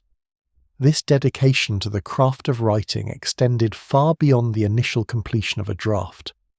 Her letters and the known history of her manuscripts reveal a writer who understood the value of revisiting her work, of allowing time to pass, and then returning with a fresh eye to polish and perfect. The early drafts of what would become Sense and Sensibility, for example, initially titled Eleanor and Marianne, underwent significant transformation over many years before reaching its final published form. Similarly, First Impressions, the precursor to Pride and Prejudice, was extensively rewritten and refined. This process involved what she termed her finishing touches. These were not mere superficial adjustments, but rather deep structural and stylistic considerations. She would scrutinize every sentence, every paragraph, ensuring that the dialogue rang true, that the descriptions were vivid yet concise, and that the narrative flow was seamless. Her aim was always clarity, precision, and an elegant economy of language. No word was wasted, and every phrase served a deliberate purpose. Jane Austen's perfectionism manifested in her tireless pursuit of the exact right word, the most effective turn of phrase, and the most precise rhythm for her sentences. She understood that the impact of her satire, the subtlety of her characterizations, and the emotional resonance of her stories depended upon this careful attention to detail. Even after a novel had been accepted for publication, she would often continue to make small adjustments, demonstrating her enduring commitment to elevating her work to its highest possible standard. This devotion to perfecting her prose, even after initial drafts were complete, is a hallmark of her genius. It underscores her professional integrity and her profound respect for the art of storytelling. The timeless quality of her novels owes much to this patient, dedicated and discerning approach to her own writing. In December of 1815, Jane Austen's fourth novel, Emma, was published. This work held a particular significance for its author, as she is known to have referred to its titular character as a heroine whom no one but myself will much like. This self-aware observation hinted at the complex nature of Emma Woodhouse, a character who, despite her flaws, would become one of Austen's most celebrated creations. The publication of Emma marked a further maturation of Austen's artistry. The novel unfolds with an intricate plot, centered on Emma, a young, wealthy and somewhat self-satisfied woman who fancies herself a matchmaker in her small village of Highbury. Her well-intentioned but often misguided attempts to arrange marriages for her friends and acquaintances drive the narrative. leading to a series of misunderstandings, comedic errors, and moments of poignant self-discovery. Through Emma's journey, Austen showcases her refined skill in character development. Emma begins as a character prone to meddling and a certain blindness to her own feelings and those of others. Her growth throughout the novel is gradual and earned, marked by moments of humility and a developing understanding of genuine affection and respect. This transformation is subtly woven into the fabric of the story, yet allowing the reader to witness Emma's evolution from a charming but flawed young woman to a more thoughtful and self-aware individual. The supporting cast of Emma is equally richly drawn, from the pragmatic and wise Mr. Knightley, who serves as Emma's moral compass, to the innocent Harriet Smith, the enigmatic Frank Churchill, and the perpetually hypochondriacal Mr. Woodhouse. Each character contributes to the vibrant social tapestry of Highbury, allowing Austen to explore themes of social class, decorum, self-deception, and the complexities of human relationships with her characteristic wit and keen observation. Emma is considered by many to be one of Austen's most perfectly constructed novels. Its tightly woven plot, its focus on a relatively small cast of characters within a confined setting, and its masterful use of free and direct discourse to reveal Emma's inner thoughts, all contribute to its enduring appeal. It stands as a testament to her mature artistry, demonstrating her profound understanding of human nature and her unparalleled ability to render it with both humour and depth. The steady success of Jane Austen's published works began to yield a tangible, if modest, financial return. For a woman of her era, particularly one without a substantial personal inheritance or a husband's income, this was a development of considerable significance. Her earnings, though not vast, represented a quiet but real degree of personal independence. The initial publication of Sense and Sensibility had been undertaken at her own financial risk, but its positive reception and subsequent profits provided a foundation. Pride and Prejudice then achieved a broader popularity, further contributing to her income.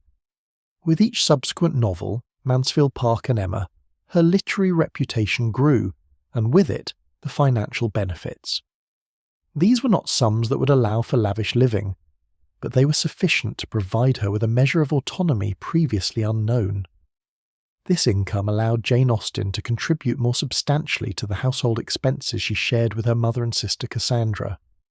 It afforded her the ability to purchase small luxuries, such as new muslins or ribbons, or to send modest gifts to her nieces and nephews. More importantly, it relieved some of the financial pressures that had been a constant undercurrent in her life, particularly after her father's passing. The Chawton cottage, while comfortable, Anne was still reliant on the generosity of her brother Edward. Her literary earnings lessened this dependence, granting her a sense of contribution and self-reliance. For a woman in Regency society, direct financial earnings were often elusive. Most women of the gentry class were expected to manage household affairs, not to generate income.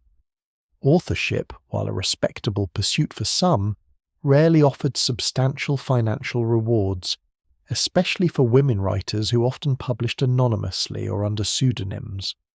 Jane Austen's consistent, if quiet, success placed her in a unique position.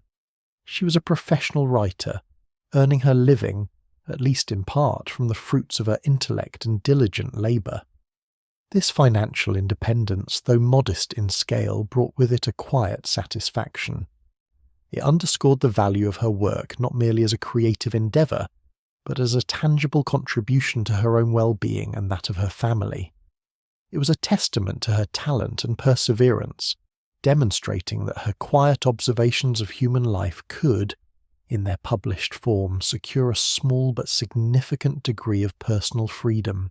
In the early months of 1817, as her health began its slow decline, Jane Austen embarked upon a new literary endeavour. This final, unfinished work, initially titled The Brothers and later known as Sanditon, offers a glimpse into the evolving landscape of her creative mind.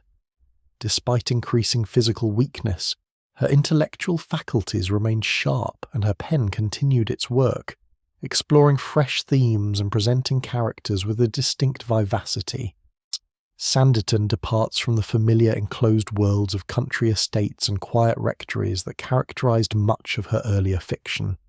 Instead, it takes as its setting a burgeoning seaside resort, a place undergoing rapid transformation due to the fashionable enthusiasm for sea bathing and health tourism.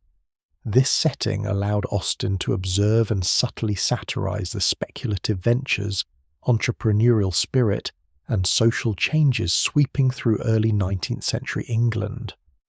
The novel introduces a diverse cast of characters drawn to this new kind of society, from the enthusiastic, slightly eccentric visionary Mr. Parker, determined to establish Sanditon as a premier destination, to the more reserved and observant protagonist Charlotte Haywood. The surviving 12 chapters reveal a shift in Austen's thematic focus.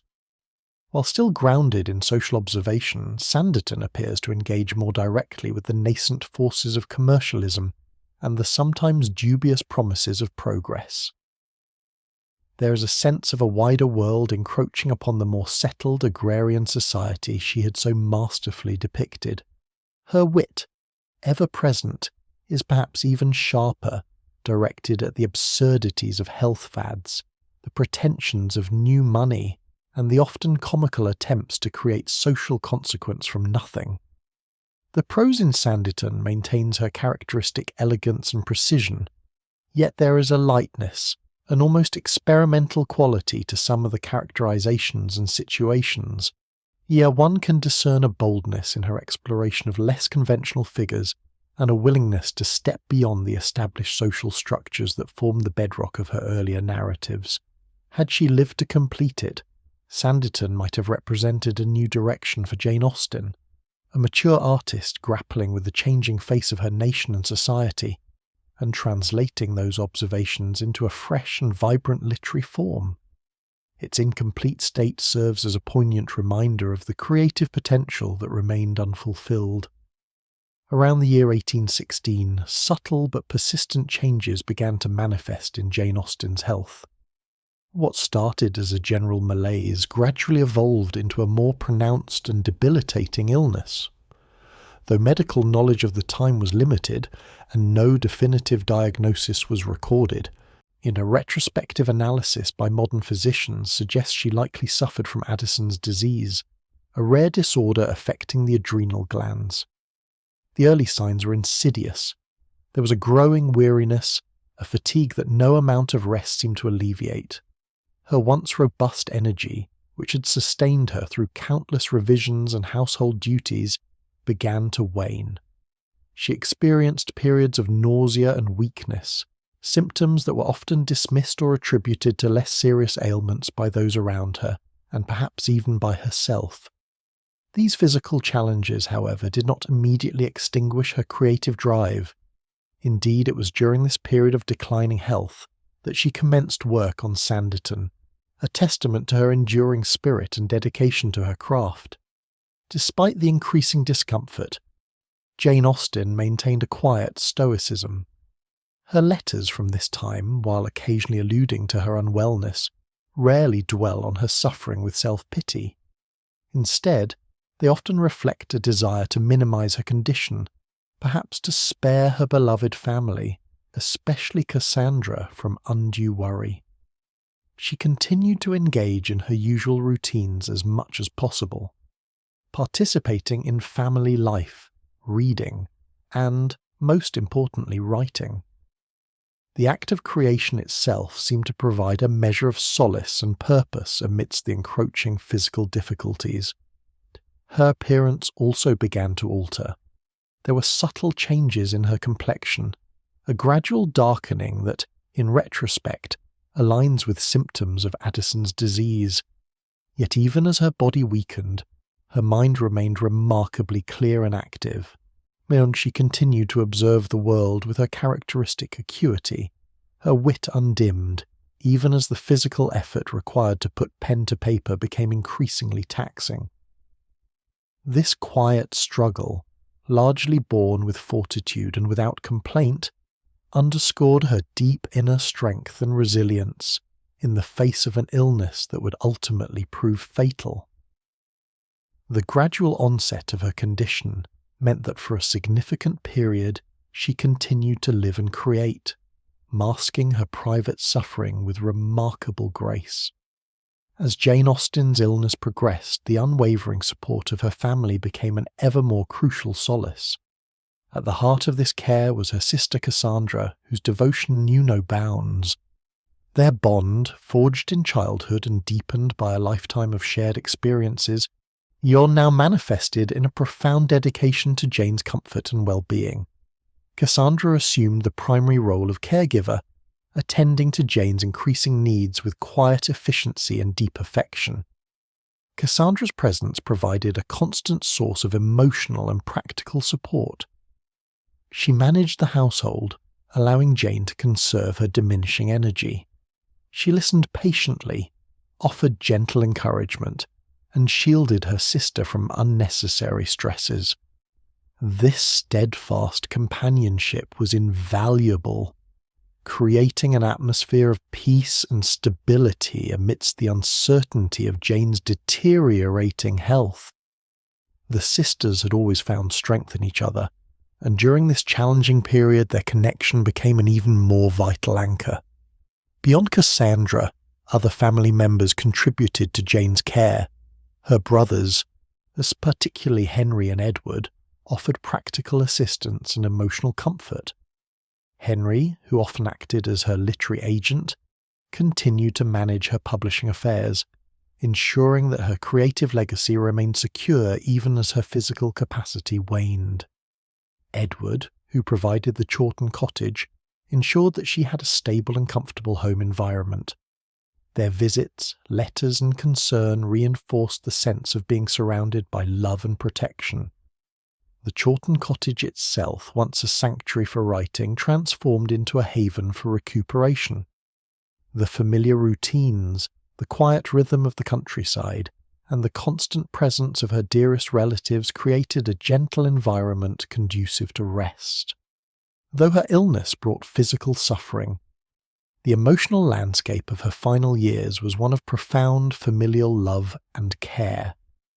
This network of support allowed Jane Austen to face her illness with a degree of tranquility, knowing she was cherished and meticulously looked after. The warmth of her family's devotion illuminated her declining days, providing a quiet strength that transcended her physical weakness. By May of 1817, Jane Austen's condition had visibly worsened. The quiet strength she had displayed in coping with her symptoms was now being severely tested. Her family, particularly Cassandra, observed her increasing weakness and discomfort with growing concern. The limitations of medical knowledge in rural Chawton became apparent as her health continued its decline without remission. A crucial decision was made, driven by a desperate hope for improvement. It was determined that Jane should be moved to Winchester, a larger town that offered access to more experienced medical practitioners. This relocation represented a final, concerted effort to find a remedy, or, at the very least, to alleviate her suffering. The journey itself, though not extensive, would have been arduous for someone in her delicate state. Yet the prospect of expert medical consultation provided a glimmer of hope that sustained both Jane and her devoted sister. The move was carefully planned, with every consideration given to her comfort and safety. Cassandra, ever present, accompanied her. Upon their arrival in Winchester, lodgings were secured at 8 College Street. This house, situated near Winchester Cathedral, offered a quiet and respectable environment. The primary purpose of this move was to place Jane under the care of Mr. Giles King, a respected surgeon and apothecary known for his skill. It was hoped that Mr. King, with his broader experience and access to more varied treatments, might be able to diagnose her ailment more precisely or offer some form of effective intervention.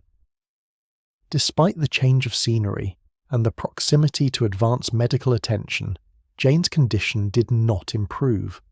The treatments available at the time for an illness like Addison's disease were non-existent, and even a skilled practitioner like Mr. King could offer little beyond symptomatic relief. The move to Winchester, undertaken with such earnest hope and effort, ultimately proved to be a futile attempt to stem the tide of her illness.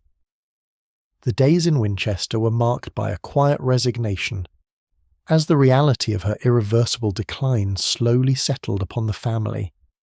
While the hope for a cure gradually faded, the comfort of being in a place where every possible medical avenue had been explored provided a certain peace.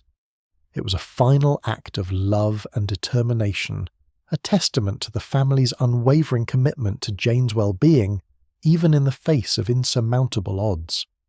In the quiet lodgings at 8 College Street, Winchester, Jane Austen spent her final weeks. Her physical strength continued to ebb away with each passing day. The hope that had accompanied the journey from Chawton to Winchester gradually gave way to the quiet acceptance of her inevitable decline.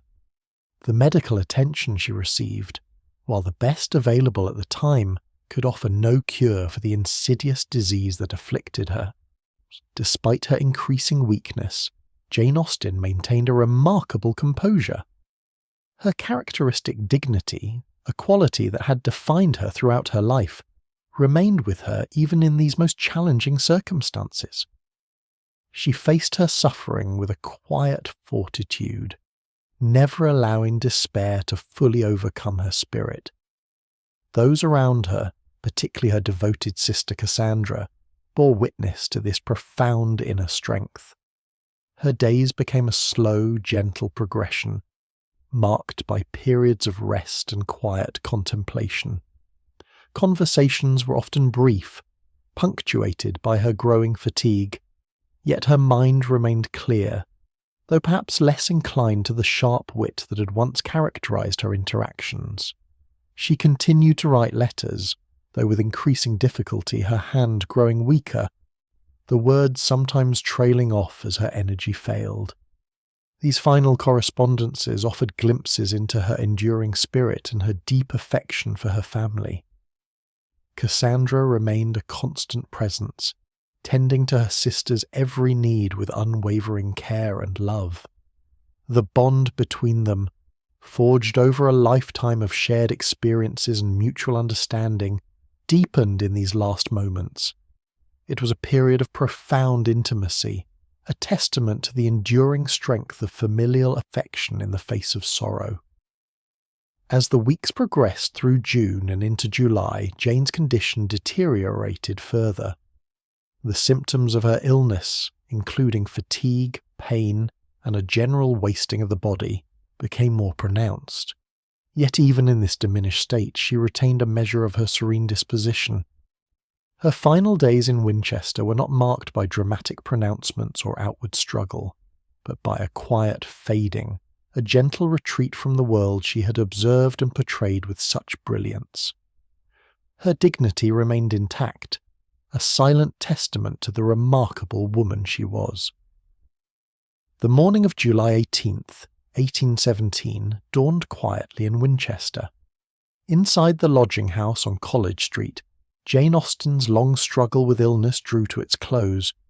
Surrounded by the gentle presence of her sister Cassandra and perhaps other close family members, she slipped away peacefully. At the age of 41, a life rich in observation, wit, and quiet perseverance concluded.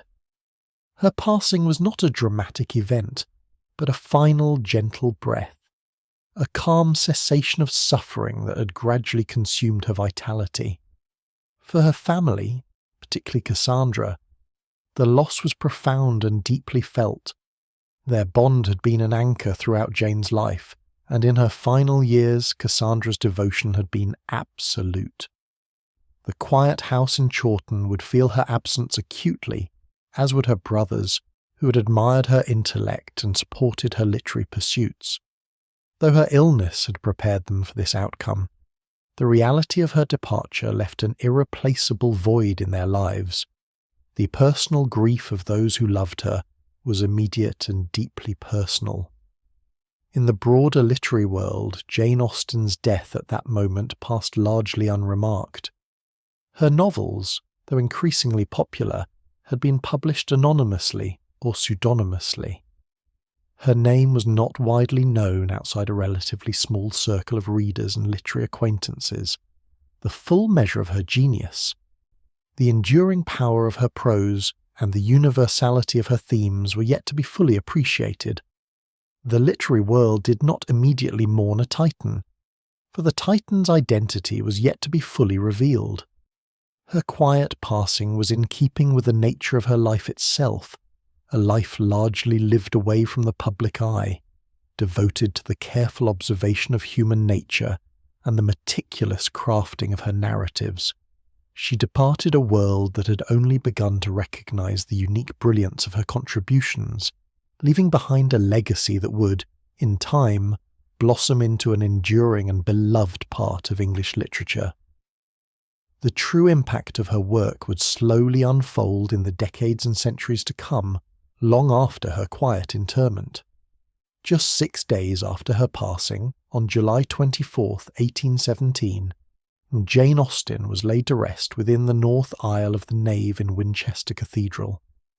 This venerable edifice, with its ancient stones and hushed atmosphere, had stood for centuries as a testament to faith and history. It was a place of quiet reverence, a setting of profound dignity, chosen by her family for its solemn grandeur.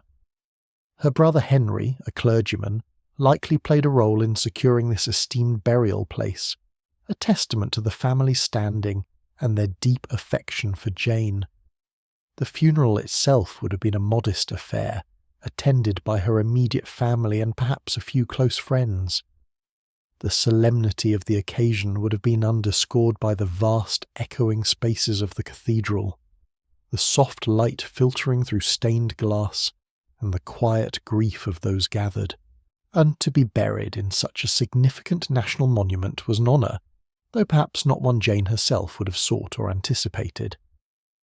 It reflected the respect her family held for her, not necessarily her public acclaim as an author. Upon her burial, a plain black marble slab was placed over her grave. The inscription carved upon it spoke of her virtues and her character, reflecting the deep personal regard of her family. It praised her extraordinary endowments of mind, her sweetness of temper, and her benevolence, noting her fine talents and understanding. Yet conspicuously absent from these carefully chosen words was any direct mention of her literary achievements. There was no reference to Sense and Sensibility, Pride and Prejudice, or any of the other novels that would eventually secure her immortality. This omission was not an oversight, but rather a reflection of the prevailing attitudes of the time and the anonymity she had largely maintained throughout her publishing career. Authorship, particularly for women, was not always openly celebrated, and her family, while proud of her work, might have felt it more appropriate to honour her personal qualities in a cathedral setting. The inscription served as a private tribute, a testament to the woman they knew and loved, rather than an announcement to the world of a literary genius. The full recognition of her written legacy would arrive much later, requiring subsequent additions to her memorial. In the months following Jane Austen's death, her sister Cassandra and her brother Henry undertook the task of preparing her 2 remaining unpublished manuscripts for publication.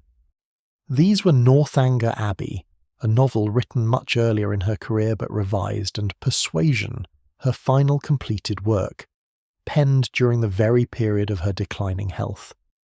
It was a poignant endeavour, a quiet act of devotion to ensure her literary legacy would continue, even as she herself was no longer present to oversee it. By December of 1817, less than 6 months after her passing, these 2 novels were released together in a 4-volume set. This joint publication marked a significant moment in the unfolding story of Jane Austen's literary presence. Unlike her previous works, which had been presented to the public by a lady, this final collection carried a profound alteration. It revealed her name.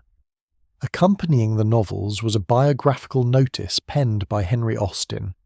This short, reflective essay served as the public announcement of his sister's identity as the author of the beloved novels.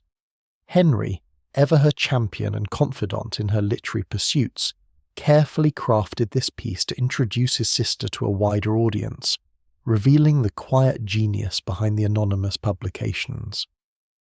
In this notice, Henry provided a tender yet dignified account of Jane's character and her life. He spoke of her extraordinary endowments of mind, a phrase that echoed the sentiment on her tombstone, but here it was explicitly linked to her creative output. He praised her quickness of observation and her sparkling wit, attributes readily discernible in her fiction. Crucially, he confirmed that the merits of the work to which this notice is prefixed will be best understood by the reader's own perusal, implicitly connecting the quality of the novels to the gifted individual who created them. This biographical sketch was the first public acknowledgement of Jane Austen's authorship. It lifted the veil of anonymity that had shrouded her work throughout her lifetime, granting her a name and a face, however briefly sketched, in the literary world.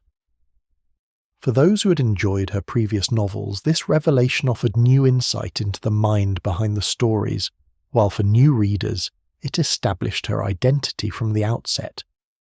It was a posthumous unveiling, a quiet introduction of a remarkable talent to a world that was only just beginning to fully appreciate her unique contribution. Henry Austen's biographical notice of the author was more than a mere preface.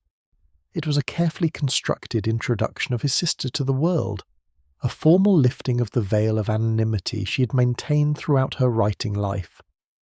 Published alongside Northanger Abbey and Persuasion, in December 1817, this essay served as the first public declaration that the beloved novels attributed to a lady were, in fact, the creations of Jane Austen. The significance of this notice cannot be overstated. During her lifetime, Jane Austen had chosen, or perhaps been compelled by convention, to remain in the shadows, allowing her works to speak for themselves without the distraction of her personal identity.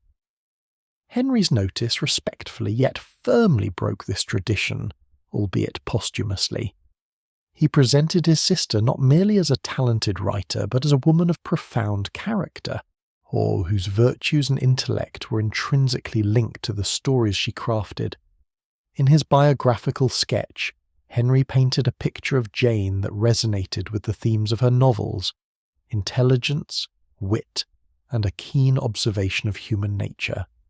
He highlighted her extraordinary endowments of mind, a phrase that, in this context, directly pointed to her literary genius, moving beyond the general commendation seen on her tombstone. He wrote of her exquisite taste and her sound understanding, qualities that were evident in the precise language and intricate plots of her fiction. The notice also touched upon her personal humility and the quiet domestic sphere in which she largely lived and wrote. Henry emphasized that her works were not born of a desire for fame, but rather from an innate talent and a love for storytelling. This portrayal aligned with the gentle, unassuming image that many readers might have already formed of the anonymous author. By formally identifying Jane Austen, Henry not only provided closure to the mystery of a lady, but also laid the groundwork for future generations to understand the author in relation to her work. It was an act of profound sibling loyalty and a crucial step in the establishment of Jane Austen's place in English literature. His words, though brief, offered the first public glimpse into the private life of a writer whose stories would only continue to grow in renown and affection. Following Jane Austen's passing and the subsequent publication of Northanger Abbey and Persuasion, With Henry's biographical notice, her literary reputation embarked upon a slow yet steady ascent. Unlike many authors who achieve immediate posthumous acclaim, Austen's recognition accumulated gradually throughout the 19th century, building upon the quiet admiration of an increasingly devoted readership. Initially, the broader public reaction to her identified authorship was muted. Her novels, while popular during her lifetime, did not provoke the dramatic critical debates or widespread literary sensation that some of her contemporaries commanded. However, among a discerning segment of the reading public, and within the nascent world of literary criticism, her unique genius began to be acknowledged with growing appreciation. Early literary figures such as Sir Walter Scott had already praised her work anonymously, recognizing the subtle artistry in her depictions of everyday life and character. After her identity was revealed, more critics began to engage with her entire body of work rather than just individual novels.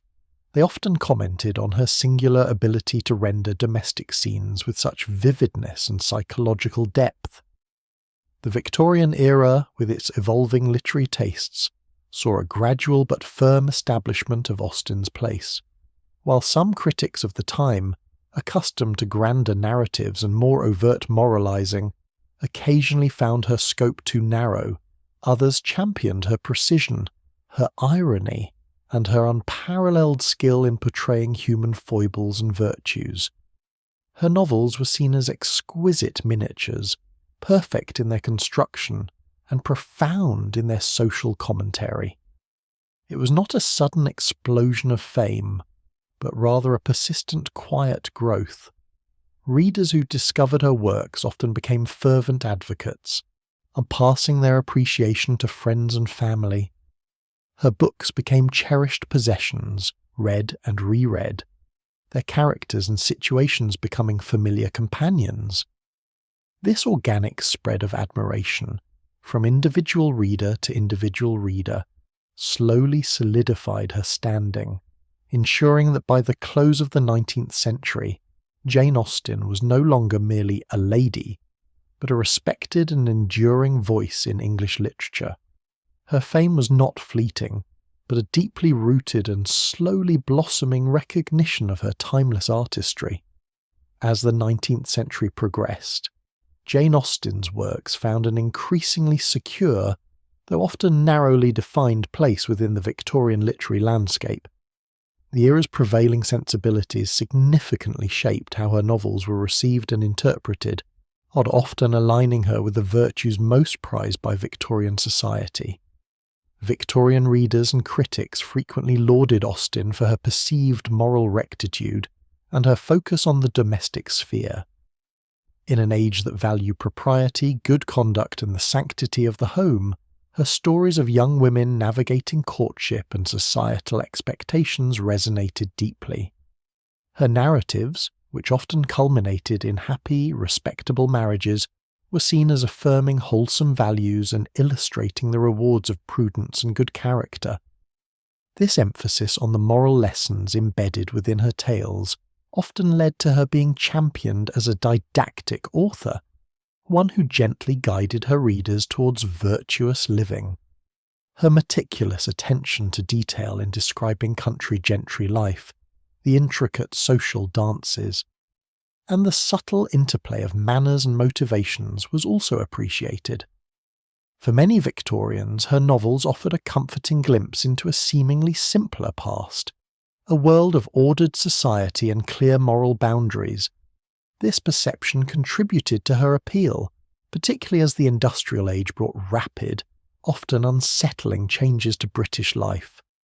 However, this focus on her moral and domestic aspects often meant that her more incisive qualities were understated or even overlooked. The sharp wit, the subtle irony, and the keen, often critical observation of human folly that permeated her writing were not always fully grasped or celebrated by her Victorian audience. The profound psychological insights, the subversive critiques of class and gender roles, and the understated satire that modern readers now so admire, The sometimes eluded critics who preferred a more overt moral framework or a grander scale of storytelling. For some, her canvas was deemed too small, her concerns too trivial. Charlotte Bronte, for instance, famously found Austen's work lacking in passion and poetry, wishing for more overt emotion and dramatic sweep. Yet, even as some critics found her lacking in certain areas, her quiet authority and the enduring charm of her characters continued to win over readers.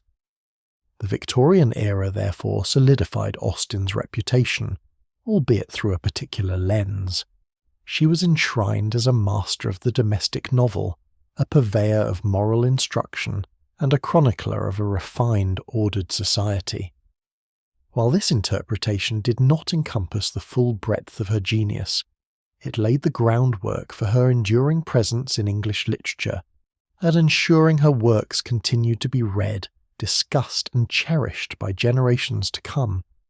Towards the close of the 19th century and into the early decades of the 20th, a distinct shift in Jane Austen's literary standing began to emerge.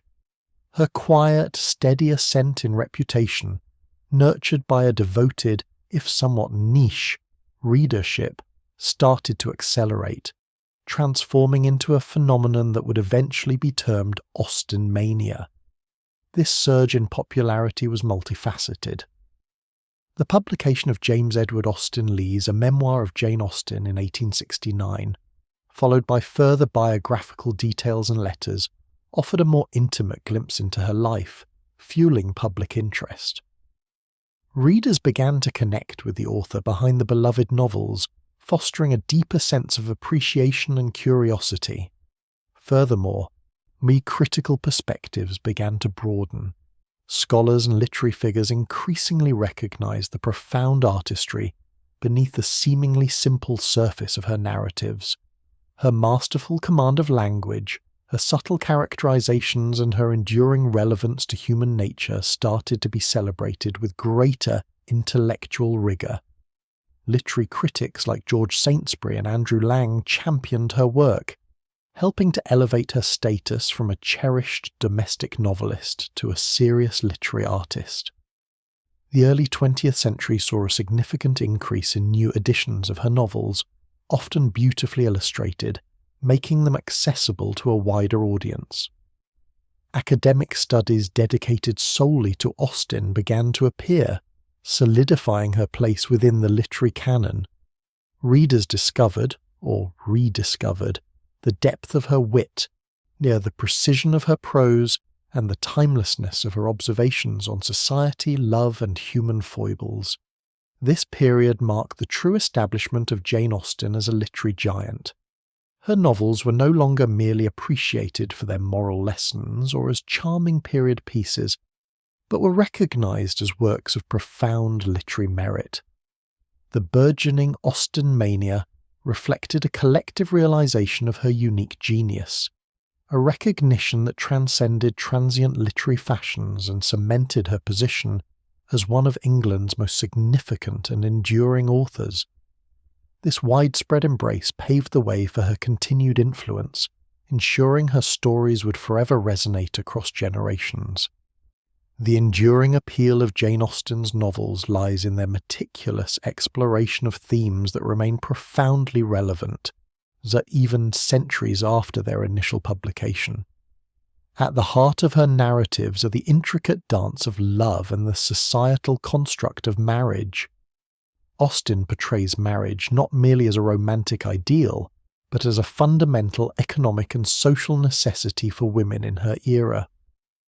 Her heroines navigate a landscape where affection must often contend with financial security, social standing, and family expectations. The pursuit of a suitable match is a serious endeavour, fraught with both personal desire and pragmatic considerations. Intertwined with these romantic complexities is the pervasive influence of social class. Austen's keen eye observes the subtle hierarchies and rigid distinctions that govern her characters' lives. From the landed gentry to the professional classes and those dependent on others, each stratum is delineated with precision. she illustrates how class dictates opportunity, shapes manners, and often determines destiny, revealing the intricate web of obligations and prejudices that defined Georgian and Regency society. The struggles of characters like the Dashwoods or the aspirations of the Bennets are deeply rooted in their social and economic positions. Furthermore, Austen's work offers a quiet but incisive commentary on the role of women in her time. Her female protagonists, though constrained by societal norms, exhibit intelligence, resilience, and a strong sense of self. They seek not only love but also respect, intellectual companionship, and a measure of autonomy within the limited spheres available to them.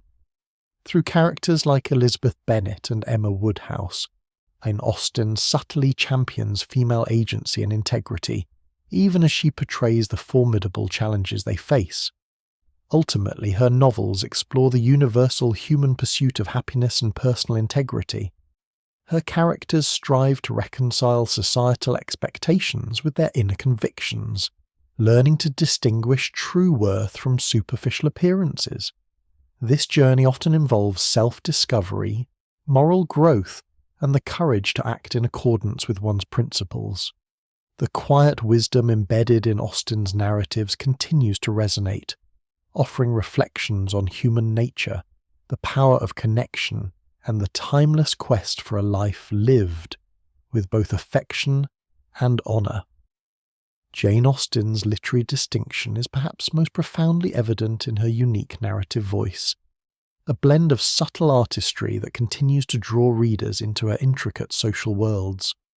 Central to this voice is her masterful use of free indirect discourse, a technique that seamlessly merges the narrator's perspective with a character's thoughts and feelings without explicit quotation marks.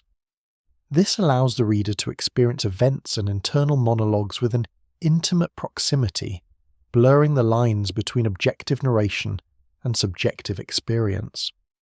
Through this method, Austen invites a deeper understanding of her characters' inner lives, their hopes, their anxieties, and their often unspoken judgments, creating a rich tapestry of psychological depth. Her prose is also characterized by a refined sense of irony and wit.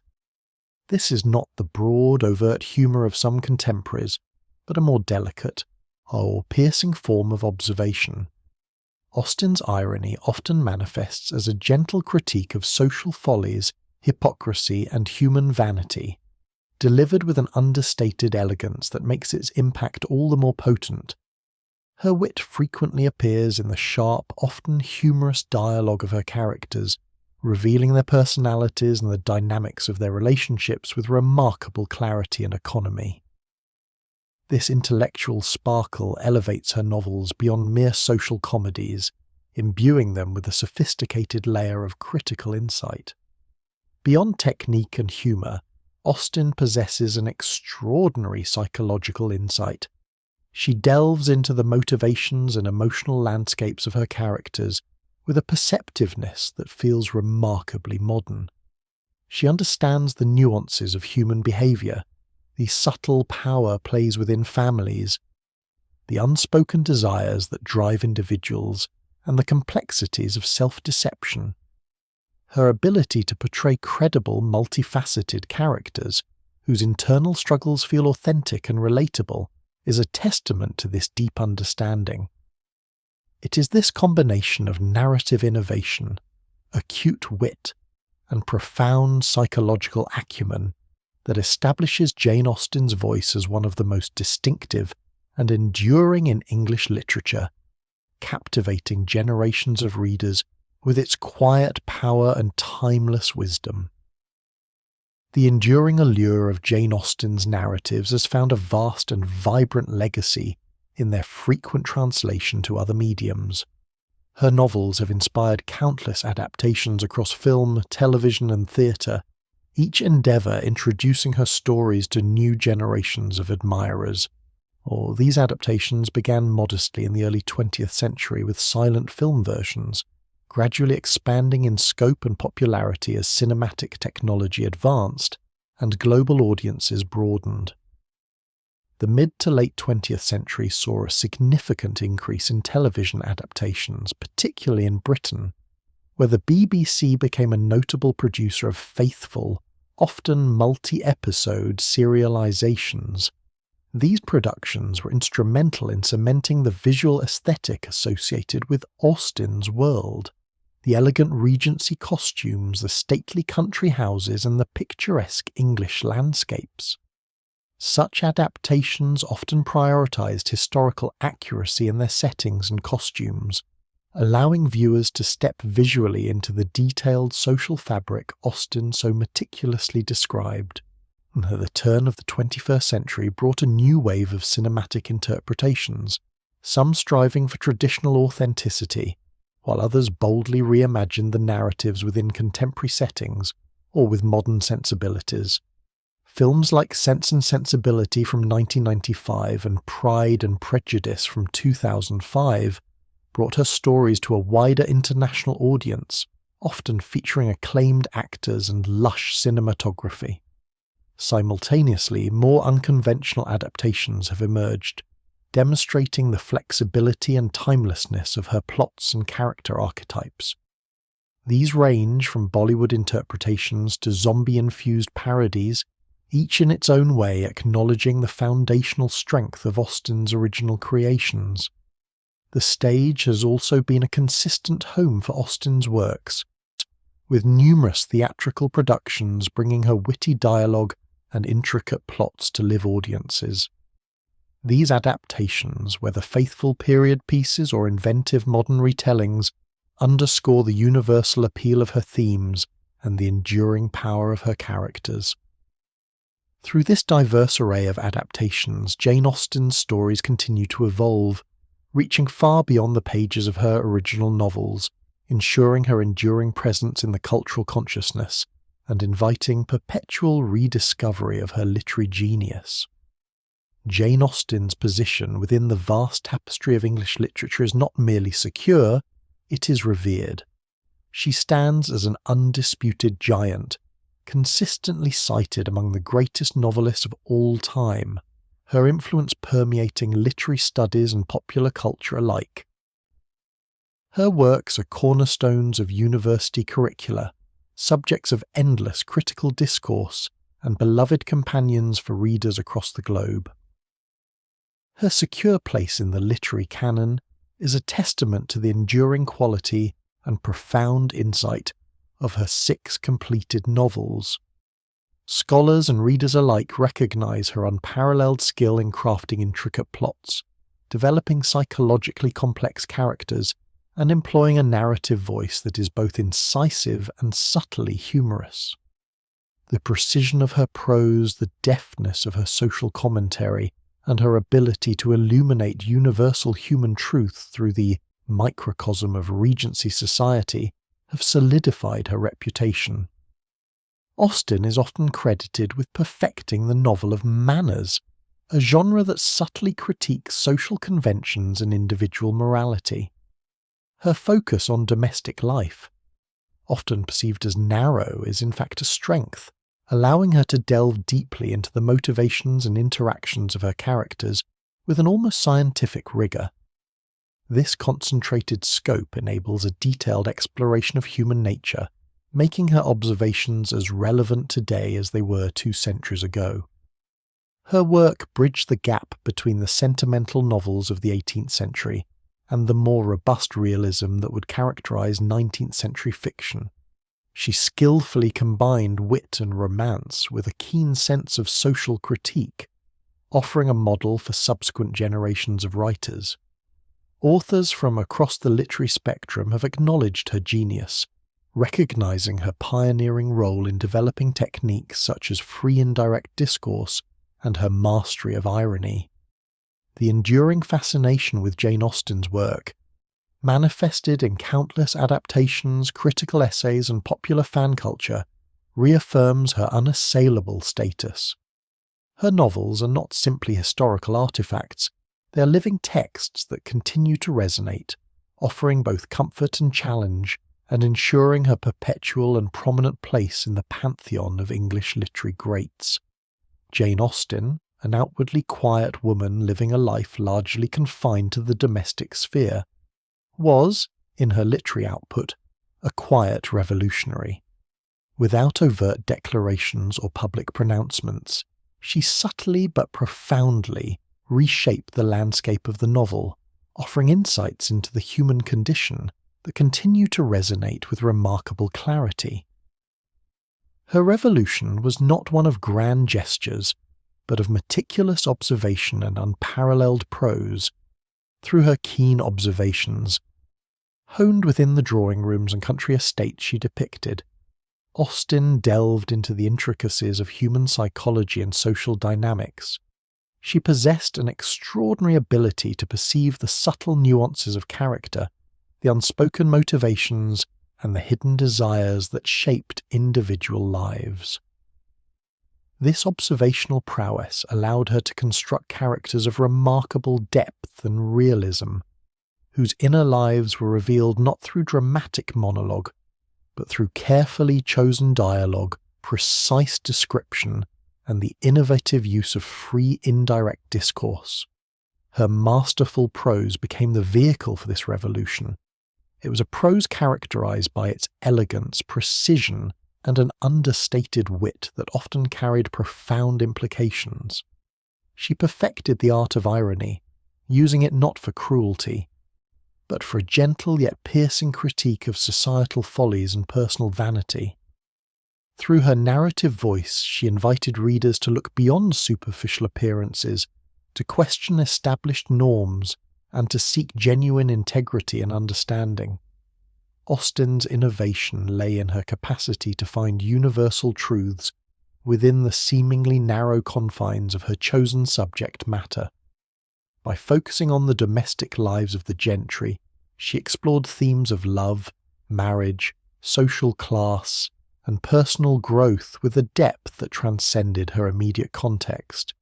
She showed how the grand narratives of human experience could be played out in the smallest of social interactions, how individual choices could ripple through families and communities, and how the pursuit of happiness often involved a delicate balance between personal desires and societal expectations. She revolutionized the novel by shifting its focus inward, away from overt adventure or melodrama, towards the intricate workings of the human heart and mind. Her influence encouraged a move towards psychological realism and a more nuanced portrayal of character in English fiction. This quiet revolution, wrought by a woman who lived a seemingly ordinary life, cemented her legacy as a literary innovator whose profound insights into human nature continue to enlighten and captivate. As the narrative of Jane Austen's life draws to its close, her presence, however, remains.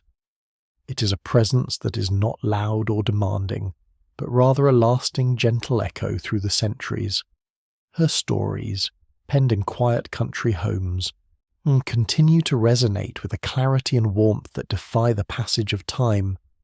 They offer a unique form of comfort, a quiet companionship that invites peaceful contemplation. The world she created, with their familiar landscapes of drawing rooms and country lanes, their intricate social dances and their deeply felt human emotions, continue to draw readers into their embrace. There is a soothing rhythm to her prose, a measured grace that calms the mind and encourages a gentle introspection.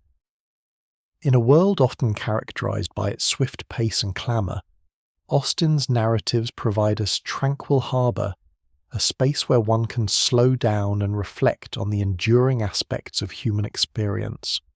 Her wisdom, woven into the fabric of her characters' journeys and discoveries, speaks softly but profoundly.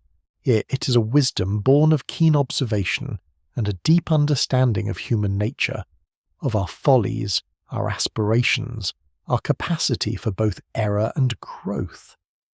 This gentle wisdom offers reassurance, reminding us that while circumstances may change, the fundamental desires for connection, understanding, and integrity remain constant. Jane Austen's enduring presence is like a faint, comforting melody carried on the breeze from a distant sunlit afternoon. It is an invitation to revisit her quiet revolutionaries, to re-engage with their struggles and triumphs, and to find in their well-ordered worlds a sense of peace and perspective. Her legacy is not merely in the books themselves, but in the tranquil solace they provide, the gentle echo of a brilliant mind that continues to illuminate the human heart. Her stories, timeless in their appeal, continue to whisper their truths, inviting us to listen closely and perhaps to find a measure of quiet repose within their lasting embrace. As the quiet journey through Jane Austen's life now gently concludes, we are left with a lasting impression of a life lived with grace, integrity, and profound creativity. Her existence, though outwardly constrained by the conventions of her time, was inwardly rich with observation and a deep understanding of the human heart. From the lively parsonage of Steventon to the tranquil sanctuary of Chawton, and finally to her peaceful resting place in Winchester, her story unfolds like a calm river, steadily carving its path through time. Her novels, born of quiet diligence and an unparalleled literary skill, stand as enduring testaments to her genius. They are more than mere stories, they are intricate tapestries woven with wit, wisdom, and a compassionate gaze upon the human condition. They continue to offer solace and understanding, a gentle reminder of the enduring qualities of love, resilience, and the quiet triumphs of everyday life. The world she depicted, though seemingly distant, resonates still with familiar emotions and timeless truths. Her characters, so vibrantly drawn, continue to walk among us in spirit, offering companionship and a sense of shared humanity. Their journeys, their mistakes, and their ultimate happiness provide a comforting rhythm, a steady assurance that even in complexity, there can be resolution and peace. As the echoes of her life and work softly fade, let us embrace the tranquility they inspire. May the quiet strength of her spirit and the serene beauty of her prose guide you toward a restful calm. The gentle influence of Jane Austen, a woman of profound insight and enduring artistry, continues to spread its calming presence across the centuries. Allow her legacy to settle over you, a gentle invitation to stillness and a peaceful rest. Her stories, like a quiet lullaby, will continue their gentle work long after the last word has been spoken.